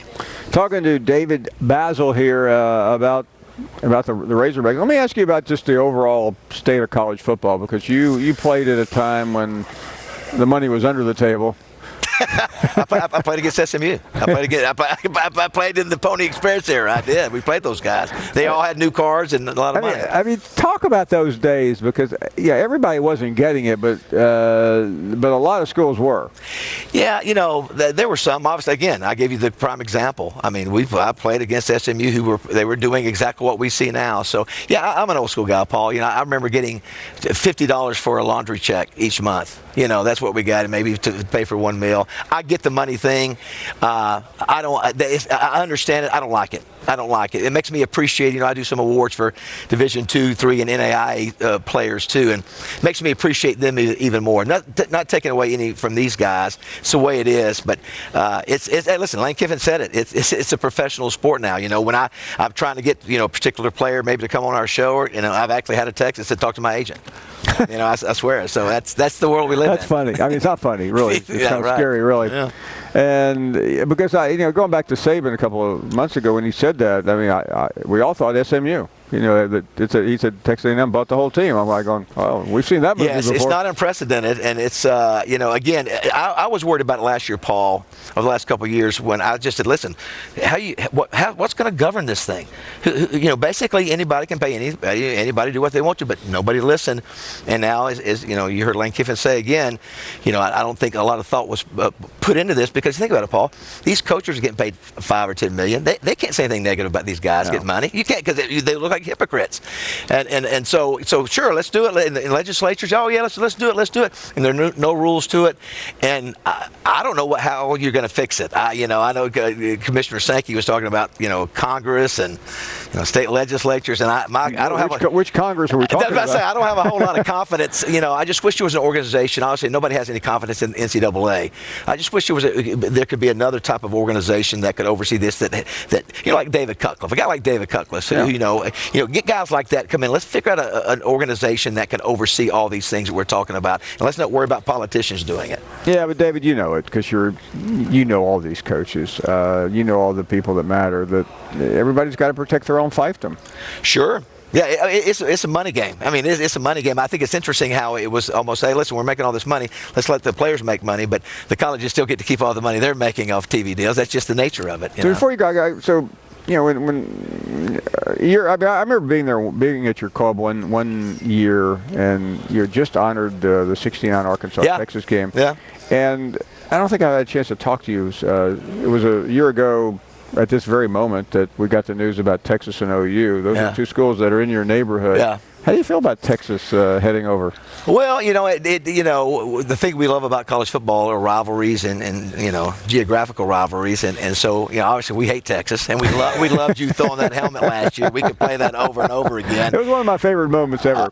We thought maybe by going to the SEC we were getting away. Back when I played, Paul, everybody in the Southwest Conference was from Texas other than Arkansas. We were the only school, so that we had sort of we hated everybody in Texas, especially Texas. So, but I get it. It works geographically. You heard Commissioner Sankey say it would probably be an understandable fit to go OU and Texas versus Arkansas. And so, part of me is like, hey, we've already done that, been there, done that. Let's see if we can finally get beat Alabama, and focus on the SEC. But that's the way of the world. It'll be fun to watch. And last year was a blast. To win that game the way we did it. And it's just I'm sure A&M is more sick about it than anybody. But you reminded me of the helmet.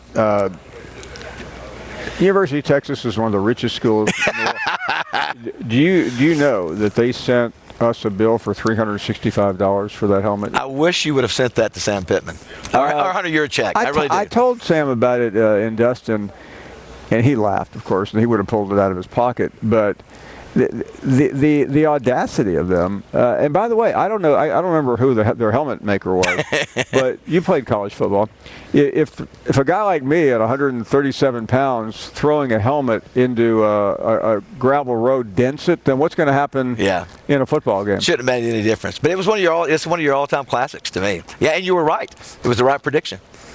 That's all that matters. That's right. David, it's so great to see you. And one of these days, hopefully, I can get back to your club. And who's I'm trying to think. Who can I insult in Little Rock? The Stevens family.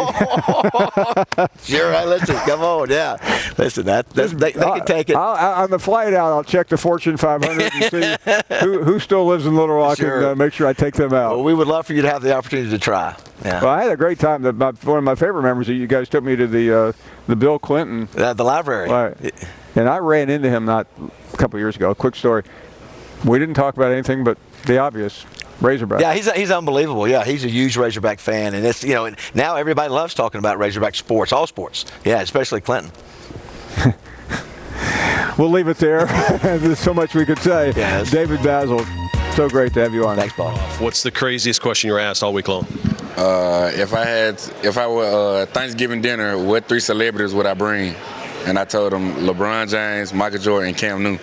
Okay. All basketball, and then you got Cam. Is that the style that you like to play in, and that's what you're looking for this year? Yes, sir. That's the style. I mean, just the swagger that he brings to the quarterback position. I mean, it's nothing like it. So that's what I bring. All right. So at that point, too, Sam Pittman's got to be part of this Thanksgiving dinner. Okay. What two other coaches in the SEC? Are there 2 other coaches you would invite to that Thanksgiving dinner, or what? 2 other coaches, SEC. I say Nick Saban. Yeah, I bring Nick Saban. And I say I bring. Ooh. Do you want Jimbo Fisher, Kirby Smart there? I mean, this is going to be an interesting Thanksgiving dinner over here. I go Jimbo. Yeah, I bring Jimbo. I'm sure that conversation will be good. There's a lot of conversation coming into this year about where you're rated. Are you underrated, my man? I am. I feel like I am, but I mean, I don't try to too much dwell on it. I mean, only thing I worry about is playing ball and just getting back with my team and just working. Yeah. What is it that you're working on this year? Treylon Burks was such a big part of it. How do you keep that camaraderie around that team and that wide receiver room? Just working each and every day with them. Just, you know what I'm saying, weekends, off days, I mean, nights. We all in there just all working out together. Just getting confidence into those young guys, and then just also just building chemistry and just timing to make sure that everything, when it's game time and we put on the show, everything looks up to par and everything we're clicking on all cylinders. And that comes from watching a lot of film. So if you're not watching film and you're putting on Netflix or Disney or whatever you're doing, what are you watching that's not film?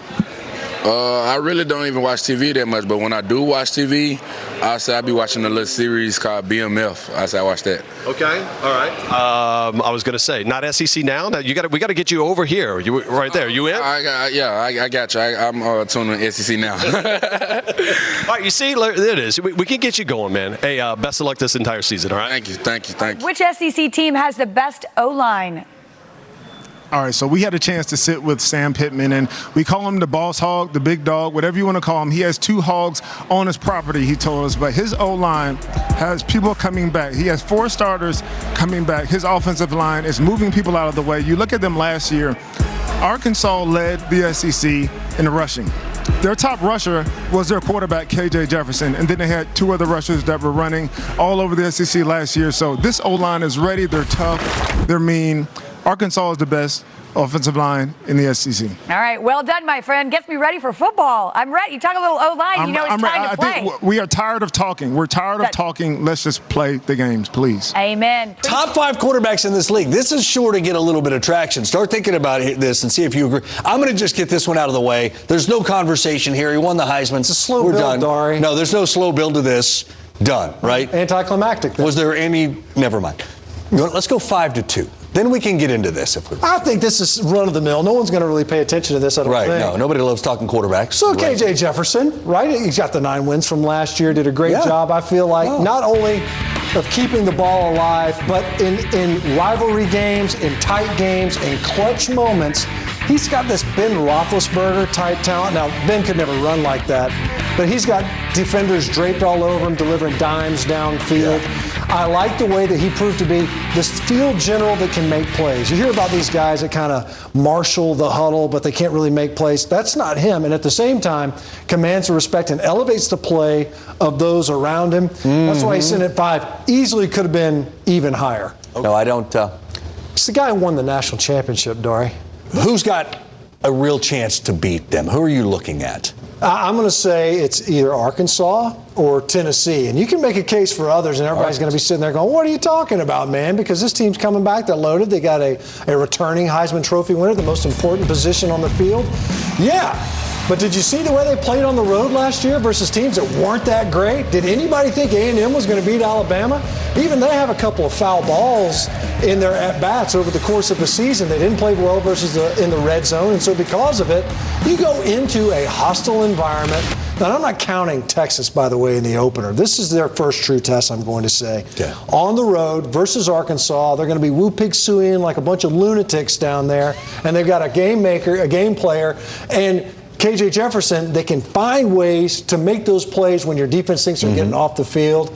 And you love what Sam Pittman can do as far as getting his team ready to play. They were only a 1 possession. I was going to say, didn't they play him well last year? They did. Now, they had to score late to get it to 1 possession, but it was a tight ball game. Yeah.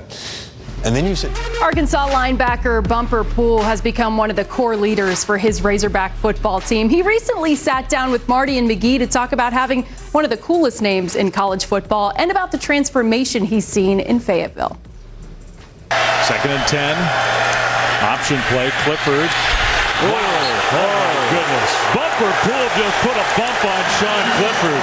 How many times a day, social media, real life, whatever, during your life, do you get the Bumper Poole question? Oh, I get it daily.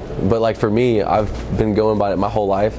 Yeah. So, like, my reaction is just not as exciting as what they expect. I'm just like, yeah, it's like my name. Like, what's your name? You know, it's just, it's so normal to me, but other people. And, like, the thing is like, everyone, like, asks the same question or has the same expression. So I've seen people give the same expression, like, a million times, you know.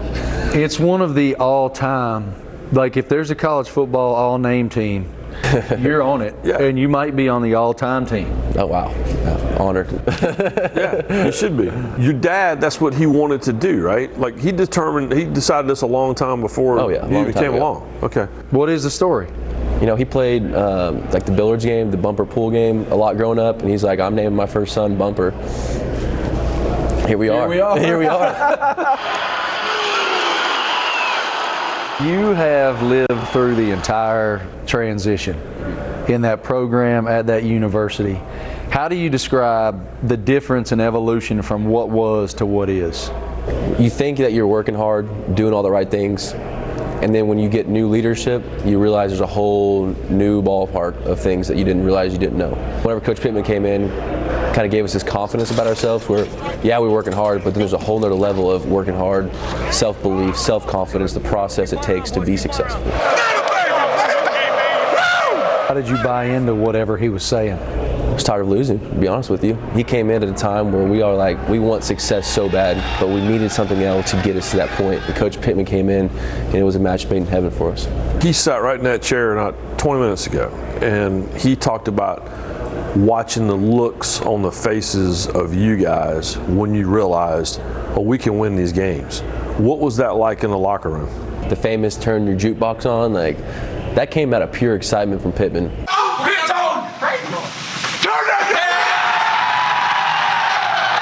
Like, we were in that locker room. I remember I was with Grant. We weren't wiggling, but we were dancing and enjoying such a good moment because we had been through so much, and to get to experience that with guys that you've been through the tough days with made it that much more special. And every win since then, it's a constant reminder of winning's not easy, and you can't ever take it for granted. 9 wins last year, own the state of Texas, beat LSU, beat Penn State. Tremendous year.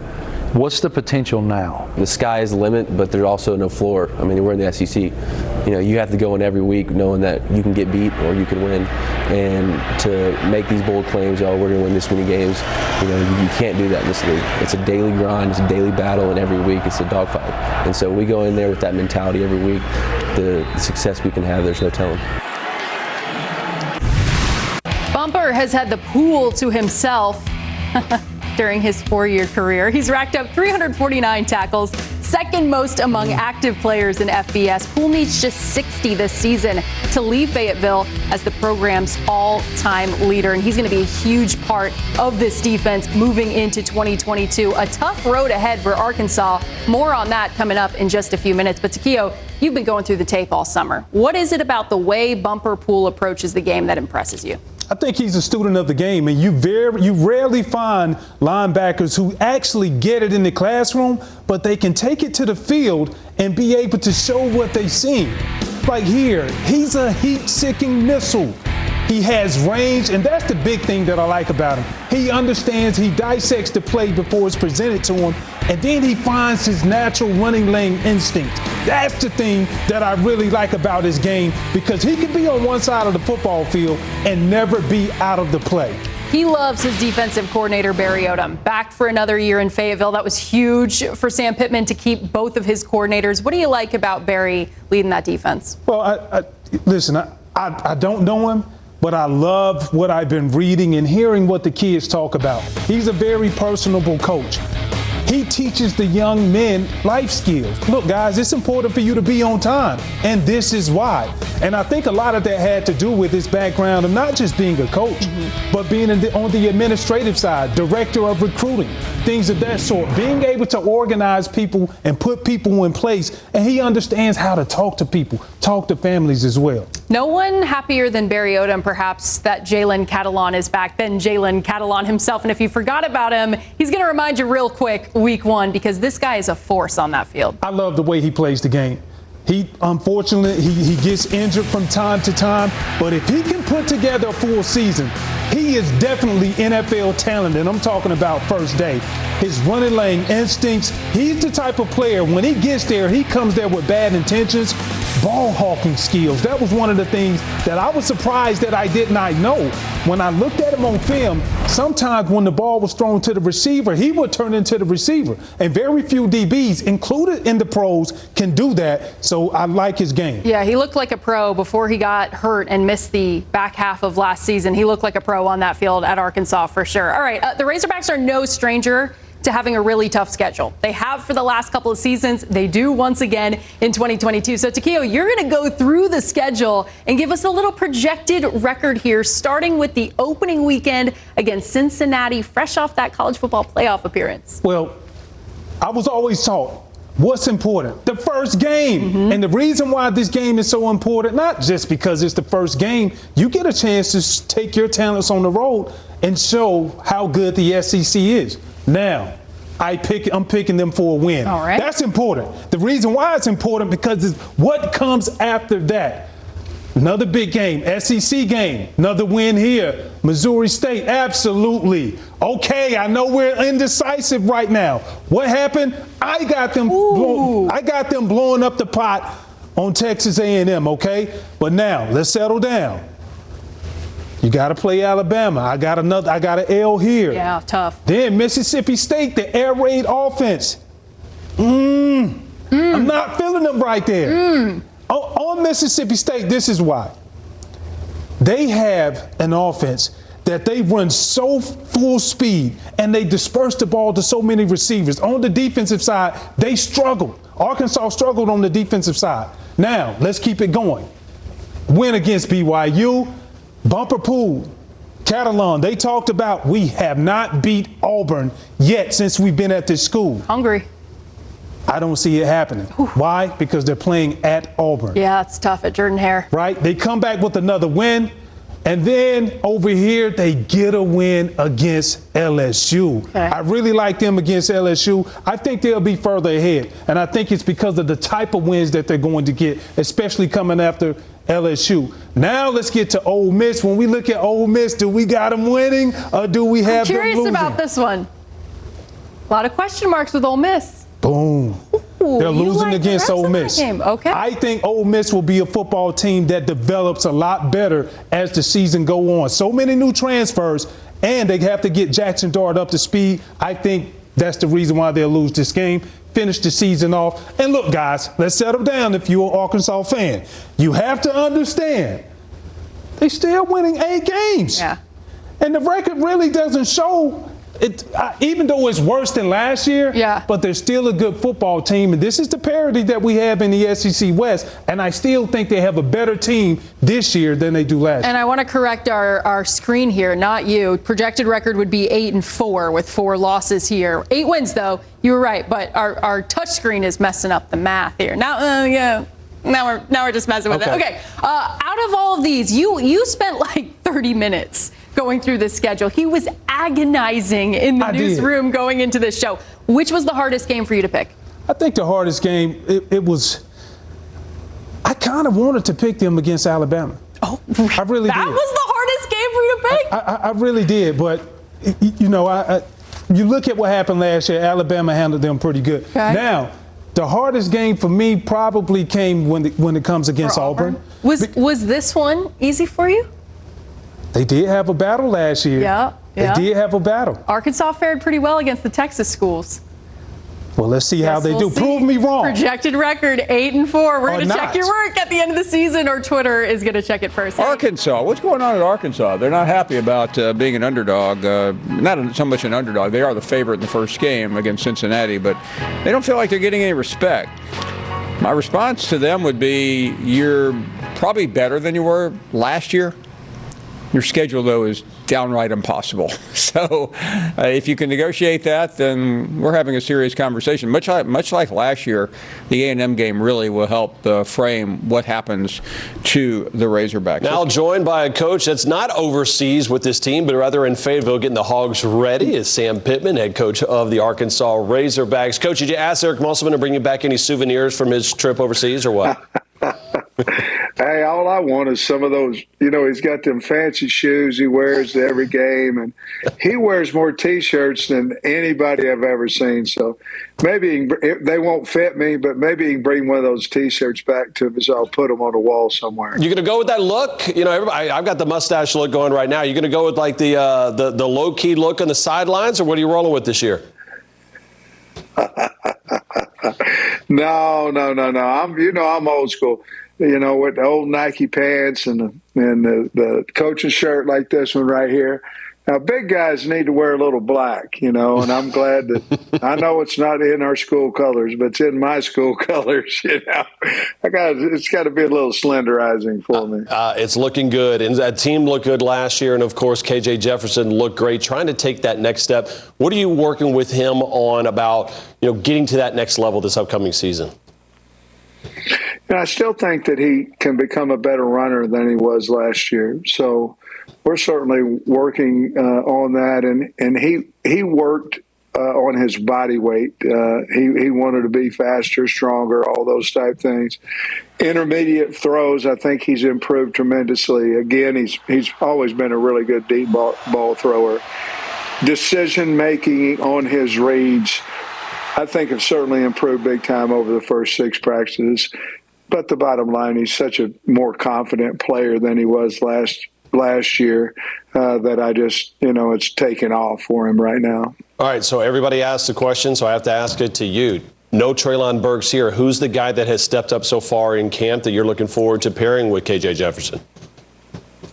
Yeah, I'm really excited about that group. I really am. I was concerned, like I think most of everybody was, a little bit, but then with Warren Thompson, the way he's come on, Matt Landers was a great addition to us. Ketron Jackson, Jaden Hazelwood, those four guys, they all look like SEC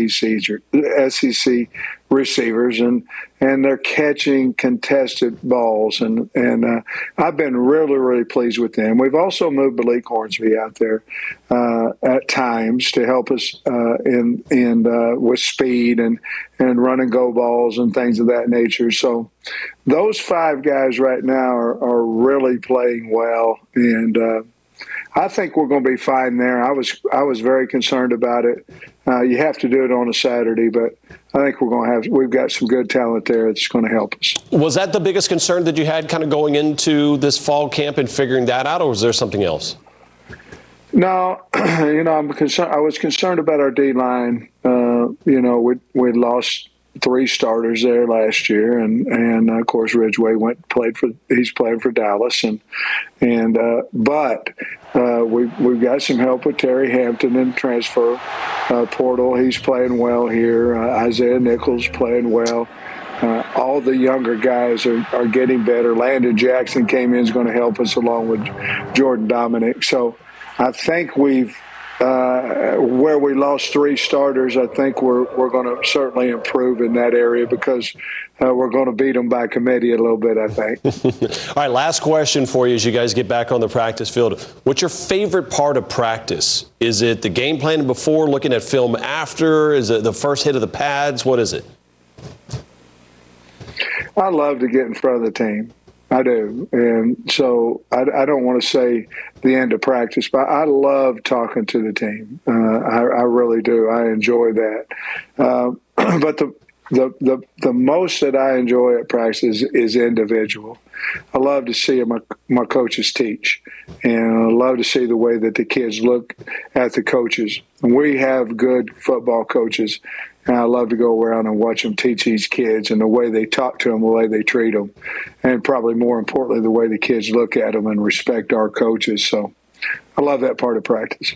Well, you got Kendall Briles there, Barry Odom. They're having a whole lot of fun. I know Razorbacks are excited about it, and SEC Nation will be out there coming up on week 1. Coach, best of luck, and you don't need the black, man. You're looking nice and good, all right? Hey, keep the stash. Don't let them get that mustache off. You're looking good, buddy. Appreciate it, Coach. Thanks for the time. All right, go Hogs. And we begin the program with one of the rising stars in the Southeastern Conference. He is KJ Jefferson, the starting quarterback at the University of Arkansas. Huge season last year as a Razorback. Surprised a lot of folks. First of all, KJ, thank you very much for dropping by. I know you have a lot of preparation before the season begins. How are you? I'm doing good. Glad to be on the show. Just taking it day by day and embracing it. I know at this point all the talking heads have made the predictions and the fans are excited. As one of the leaders of this football team, what's the most important thing for you right now in terms of keeping your teammates calm and getting ready for the opener, which is a big one? Just being able to be disciplined and also just being consistent, and also just coming from a leadership standpoint, just being more vocal in adverse situations and making sure my guys are on the same page and we all on one accord. Coach Pittman has talked a lot about the moment when it finally happened for you. Everyone has different views of when young players ascend and become the leaders or one of the leaders. As you reflect back, was it a particular moment, was it a particular game, or did you simply evolve into this role?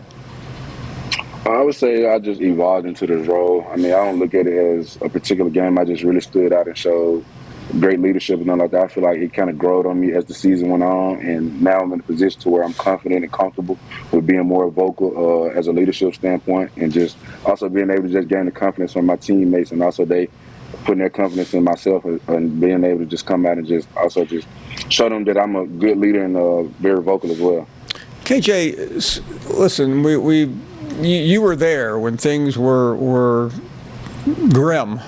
A lot of a lot of folks right now, the underclassmen don't know what you went through, and some of your friends along the way went through. What has Coach Pittman meant in terms of the moment he took over to where this program is now? Just making sure that we're all together. I mean, the locker room being divided under no circumstance. So just make sure that we're all together. We trust in him. We trust in the whole coaching staff that he put together. And then just being loyal. I mean, the main thing is being loyal. Once you get a new coaching staff that come in, and once you gain their trust, you just have to be loyal and just willing to do anything for that coaching staff. And just, I mean, my teammates, we love the way Coach Pittman came in. We bought into the system that he put together around us and the culture that he brought back with the hard working mentality. So we all just bought in and trust the process. Fans, KJ, have their own mind on what the team is going to do, and commentators like myself, we get fixated on, okay, we know what happened last year, here's where we think it will be this year. As a player, do you and your friends on the team pay attention to the predictions, where the media has you, and if so, does it affect you? We look at it. I mean, it's social media. It's all of social media. I mean, pretty much we're on social media throughout the day. So, I mean, we check, we seize it, but I mean, it just also just motivation to just drive us each and every day to just prove everybody wrong. I mean, that's just the standard here. I mean, we always been the underdog. So just being able to look at those predictions and then just move along, embrace it. We look at it, use it as motivation to fuel the fire. Does it bother you at all when you look at the rankings and they're out this week, and you have Alabama, of course, number 1, and Georgia number 3, and there's Texas A&M in the top 10? This is a team that you guys beat last year. You'll play again reasonably early in the season, and I'm not saying Arkansas is low. I mean, you're certainly in the top 25 at a good position, but you're behind a couple of other schools. Does that affect you at all? It doesn't. I mean, we try not. I mean, I try not as it's just being me. I try not to look at it too much. I just like to put my head down, keep going to work, and then I just also encourage my teammates not to try to dwell on rankings and all that. Because I mean, at the end of the day, it doesn't really matter as long as you're putting the work in and you're grinding each and every day with your teammate, building chemistry and bonding with each other. The work can just show itself. So just being able to just come in and just keep working and don't pay attention to the rankings at all. To put it mildly, you have a very difficult schedule. Everyone knows where Cincinnati was last year on New Year's Eve. They were in Dallas taking on Alabama for a ticket to the national championship. The second week is South Carolina. That's another team that shocked everybody. A&M we already talked about, and then there's Alabama and Mississippi State. In terms of the first half of the season, and it doesn't really get that much easier after that. Can you afford to calculate it, or as coaches always talk about, we only know what we're playing in the first game, and that would be against Cincinnati? Yeah, I mean, we have a pretty tough schedule looking at it, but I mean that's how we want it. I mean, we want to be able to have a tough schedule just to showcase our talent and show what we can do on the national stage, a big stage. So just being able to have a schedule like that, I mean, it really shows that where our program stands. Are we on the rise, or are we being complacent and stuff like that? So just being able to look at the schedule and just go take it one game at a time, starting out with September 3rd versus Cincinnati, just being able to come out and then just play Arkansas standard football. KJ, before you go, a couple more questions just about yourself. And I know quarterbacks sometimes are the toughest ones on themselves. They live in the film room. They're always trying to correct. When you evaluate yourself, and I know that's not the easiest thing to do, but you have to do it when you're dealing with your coaches. What do you see today, and how do you feel you have improved from a couple of years ago when you were talented but quite raw? Decision making. I would say decision making, just footwork within the pocket. I mean, I know I can get out the pocket and create plays, but also just being able to have great footwork in the pocket and being able to deliver a great ball while in the pocket or being rushed and stuff like that. So just being able to be calm in the pocket and deliver a good ball to my teammates. And also when I say decision making, just being able to just go through all my reads and not trying to force the ball and fit the ball in tight windows when I don't have to, when I can just check the ball down. So just decision making on where the ball should go and knowing where the ball should go based on what the defense is trying to disguise or what coverage they're getting into. So just decision making and footwork within the pocket.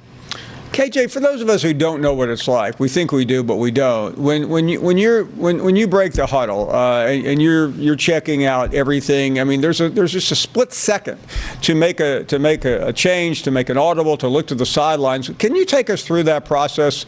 Because it's so interesting to watch you go through your progressions. What's it like being the man who has to make these decisions at a split-second moment? I would say since I've been doing it for so long, it's kind of easy, but it's really like a video game. I mean, once you break the huddle and go out there, I mean, you see all the moving pieces and everybody's just staring at you. So it's really like a video game. So I try to think of it as a video game, just being able to just everything just animated and stuff like that. So I mean, I try to think of it that way. I don't try to think of like everybody just trying to come kill me every single play, which they are. But I look at it as it's just a big video game, and I just got to go out there and execute. That's all. I mean, this sounds crazy because it has to be tense. You're in a stadium. There can be 100,000 people screaming. But is this fair to say that for someone like you, a leader and somebody who's done it a long time, that may be the calmest moment that you will have because you can't be jittery, you can't be excited, can you?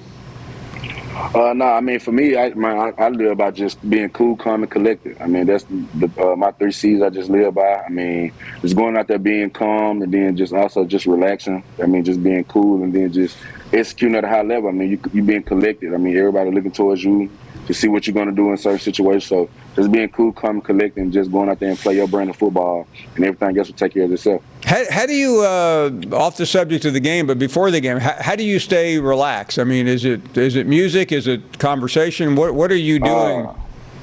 I would say music, and I also like to I like to just drive around, listen to music, just to clear my head, clear some thoughts, just get my mind off of football, try to get away from it for a little bit. So I just say just drive around, listen to music, or sometimes I go give me a massage or something, go to have a little spa day, self-care day, just something like that. So just be able to get my mind just completely off football.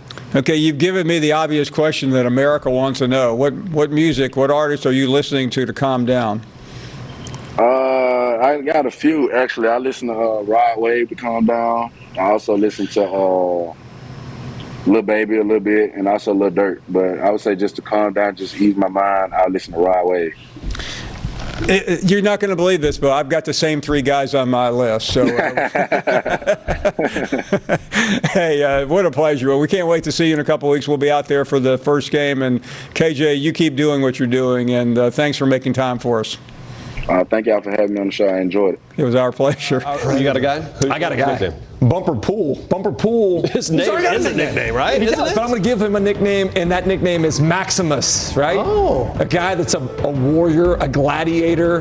This year doesn't have Henry, doesn't have Morgan next to him. Had over 100 tackles last year. What's he going to have this year? 200 tackles? Are you not entertained? That's right. What happens in life echoes in eternity, right? So this guy is going to be counted on not only to be out there being physical, setting the tone for that defense, but also being a guy that is the leader now, de facto, with some of those guys on the front 7 gone from last year. It's like a nesting doll of nicknames. So Bumper's nickname, we're going to lay, it's like a hat on a hat. How many nicknames can we put on this guy? We just kicked Texas A&M's ass. Yeah. We kicked Texas's ass. Yeah. That's the Texas two-step.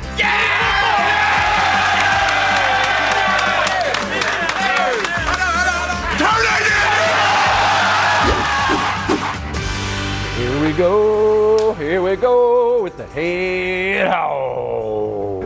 What's going on? How we doing, young man? It's good to see you. Look at this. I feel like it's time for football now. Coach is here. How you doing, buddy? Amazing. I feel like it's time for football. Great to see you, big time. I mean, you've coached all over college football. Creation, man. And that's why I've been wanting to ask you about everything that we're seeing right now with another round of realignment. What's your take on all that? Because I think because you've been so many places and so many corners of the map, you know, what's your reaction when you see all this moving around going on? Well, I think change is scary or great. I mean, it just depends on what your mind's allowed you to wrap around. You know, if change is scary for you, then all these, how many more teams are coming in, and Oklahoma and Texas, and the sky is falling, you know. Or you can look at it as, man, this could be kind of cool. It would be really neat. You know, we'll go get to play Oklahoma and Texas every year, and 2 powerful programs inside the conference. Hey, you're going to add some more? Man, I hope so. It just depends on how you look at stuff, you know. Change is uncomfortable, so you just got to get comfortable with it. It's NIL, it's a portal, it's all those things. It's here, it's happening. You better engage it, or it's going to drive you miserable. That's how I look at it. 9-4 in 2021, delivering for a fan base that had just been beaten down to nothing, just angry, exhausted with it. And you guys come in, you own the state of Texas last year, you beat LSU, you beat Penn State, tremendous year. Why did it work? Our players believe in the coaches, and the coaches believe in the players. When we went in there, we said, you didn't choose me, but I chose you. Therefore, we ain't trying to keep none of you, and we're not trying to lose any of you. If you want to be a part of this, we're going to do something special. We were there week 2. We're there for the Texas game. Yeah. Had you on the set. Yeah, I enjoyed it. And you could feel it as soon as you hit the town limits. Yeah. And there was something about the energy in that town. What was that experience like? I remember Hunter grabbed me right after the game and was hugging me and this, that, and other. And God, I love you. That is so awesome. Turn around and look at that. Turn around and look at that.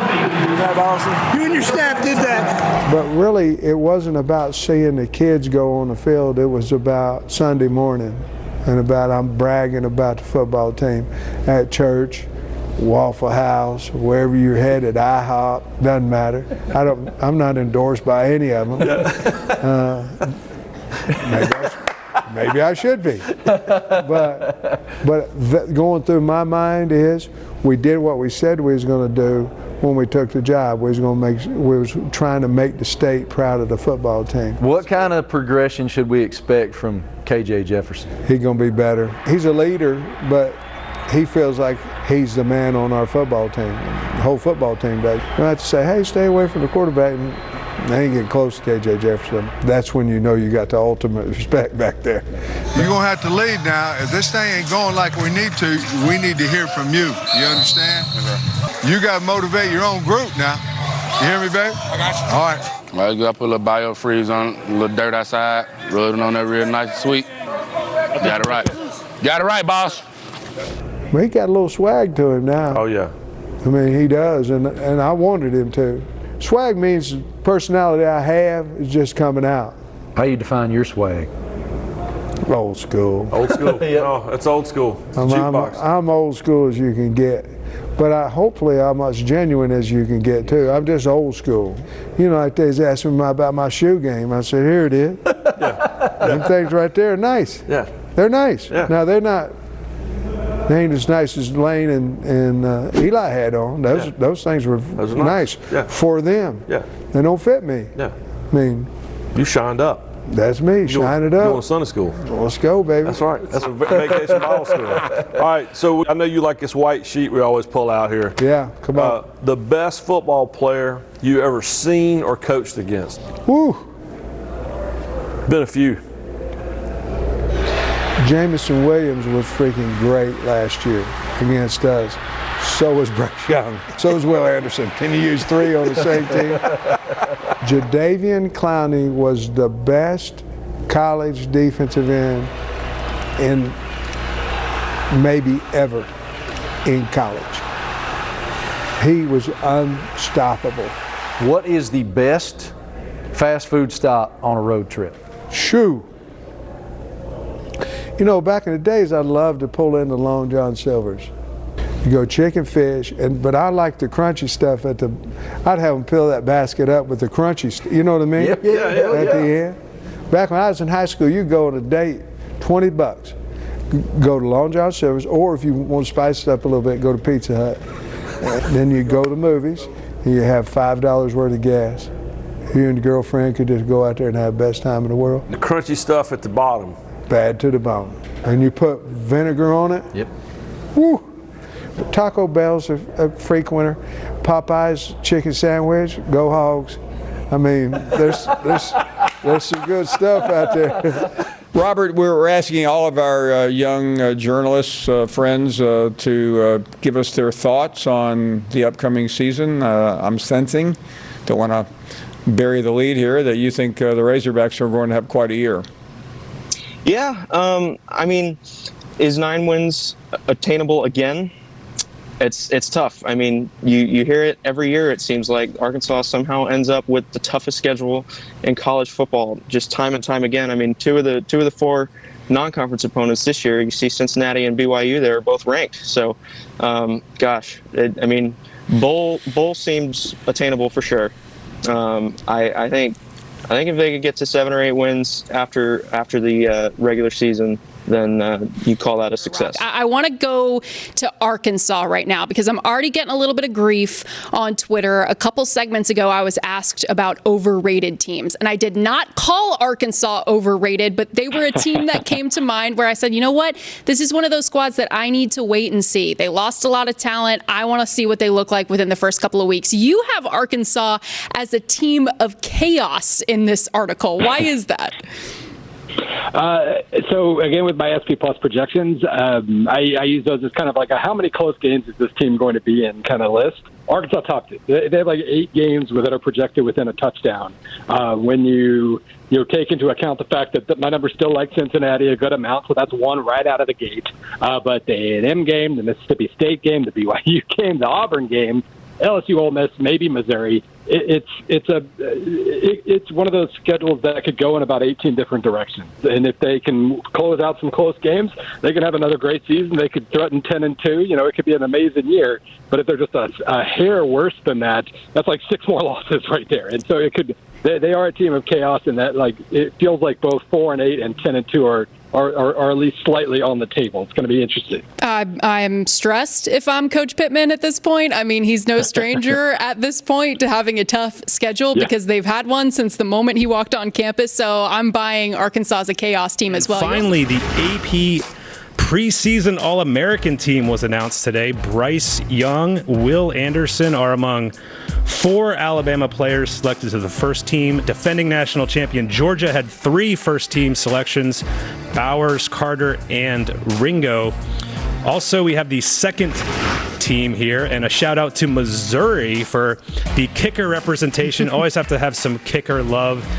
And a lot of very prominent names there. And Alyssa, speaking of Manic Monday, you took some issue with one of the names on that list. I kind of exclaimed out in the newsroom before the show that I couldn't believe Jalen Catalon was not on the first team. Jalen Catalon on second team, which I'm sure he'll use as some fuel to the fire. But Catalon, one of my favorite returning players in the very SEC. Disappointing. Alyssa is canceling her subscription to the Associated Press. What are we doing? It is over. In the best runner category, I'm going with KJ Jefferson. Haynes King might have something to say about this, assuming he wins the job at Texas A&M. But I look at KJ Jefferson and really pretty much everybody that's going to be wearing an Arkansas jersey this year. Everyone in that offensive backfield can flat out get it on the ground. Now, KJ Jefferson, I think they'll do more design quarterback runs this year because I think they're going to lean even more heavily on the run game. We're not yet sure what the pecking order is going to be at wide receiver. They should be pretty good, but I know that there's a lot more known commodities there in the backfield for Arkansas, so it would lead to me thinking they're going to lean heavy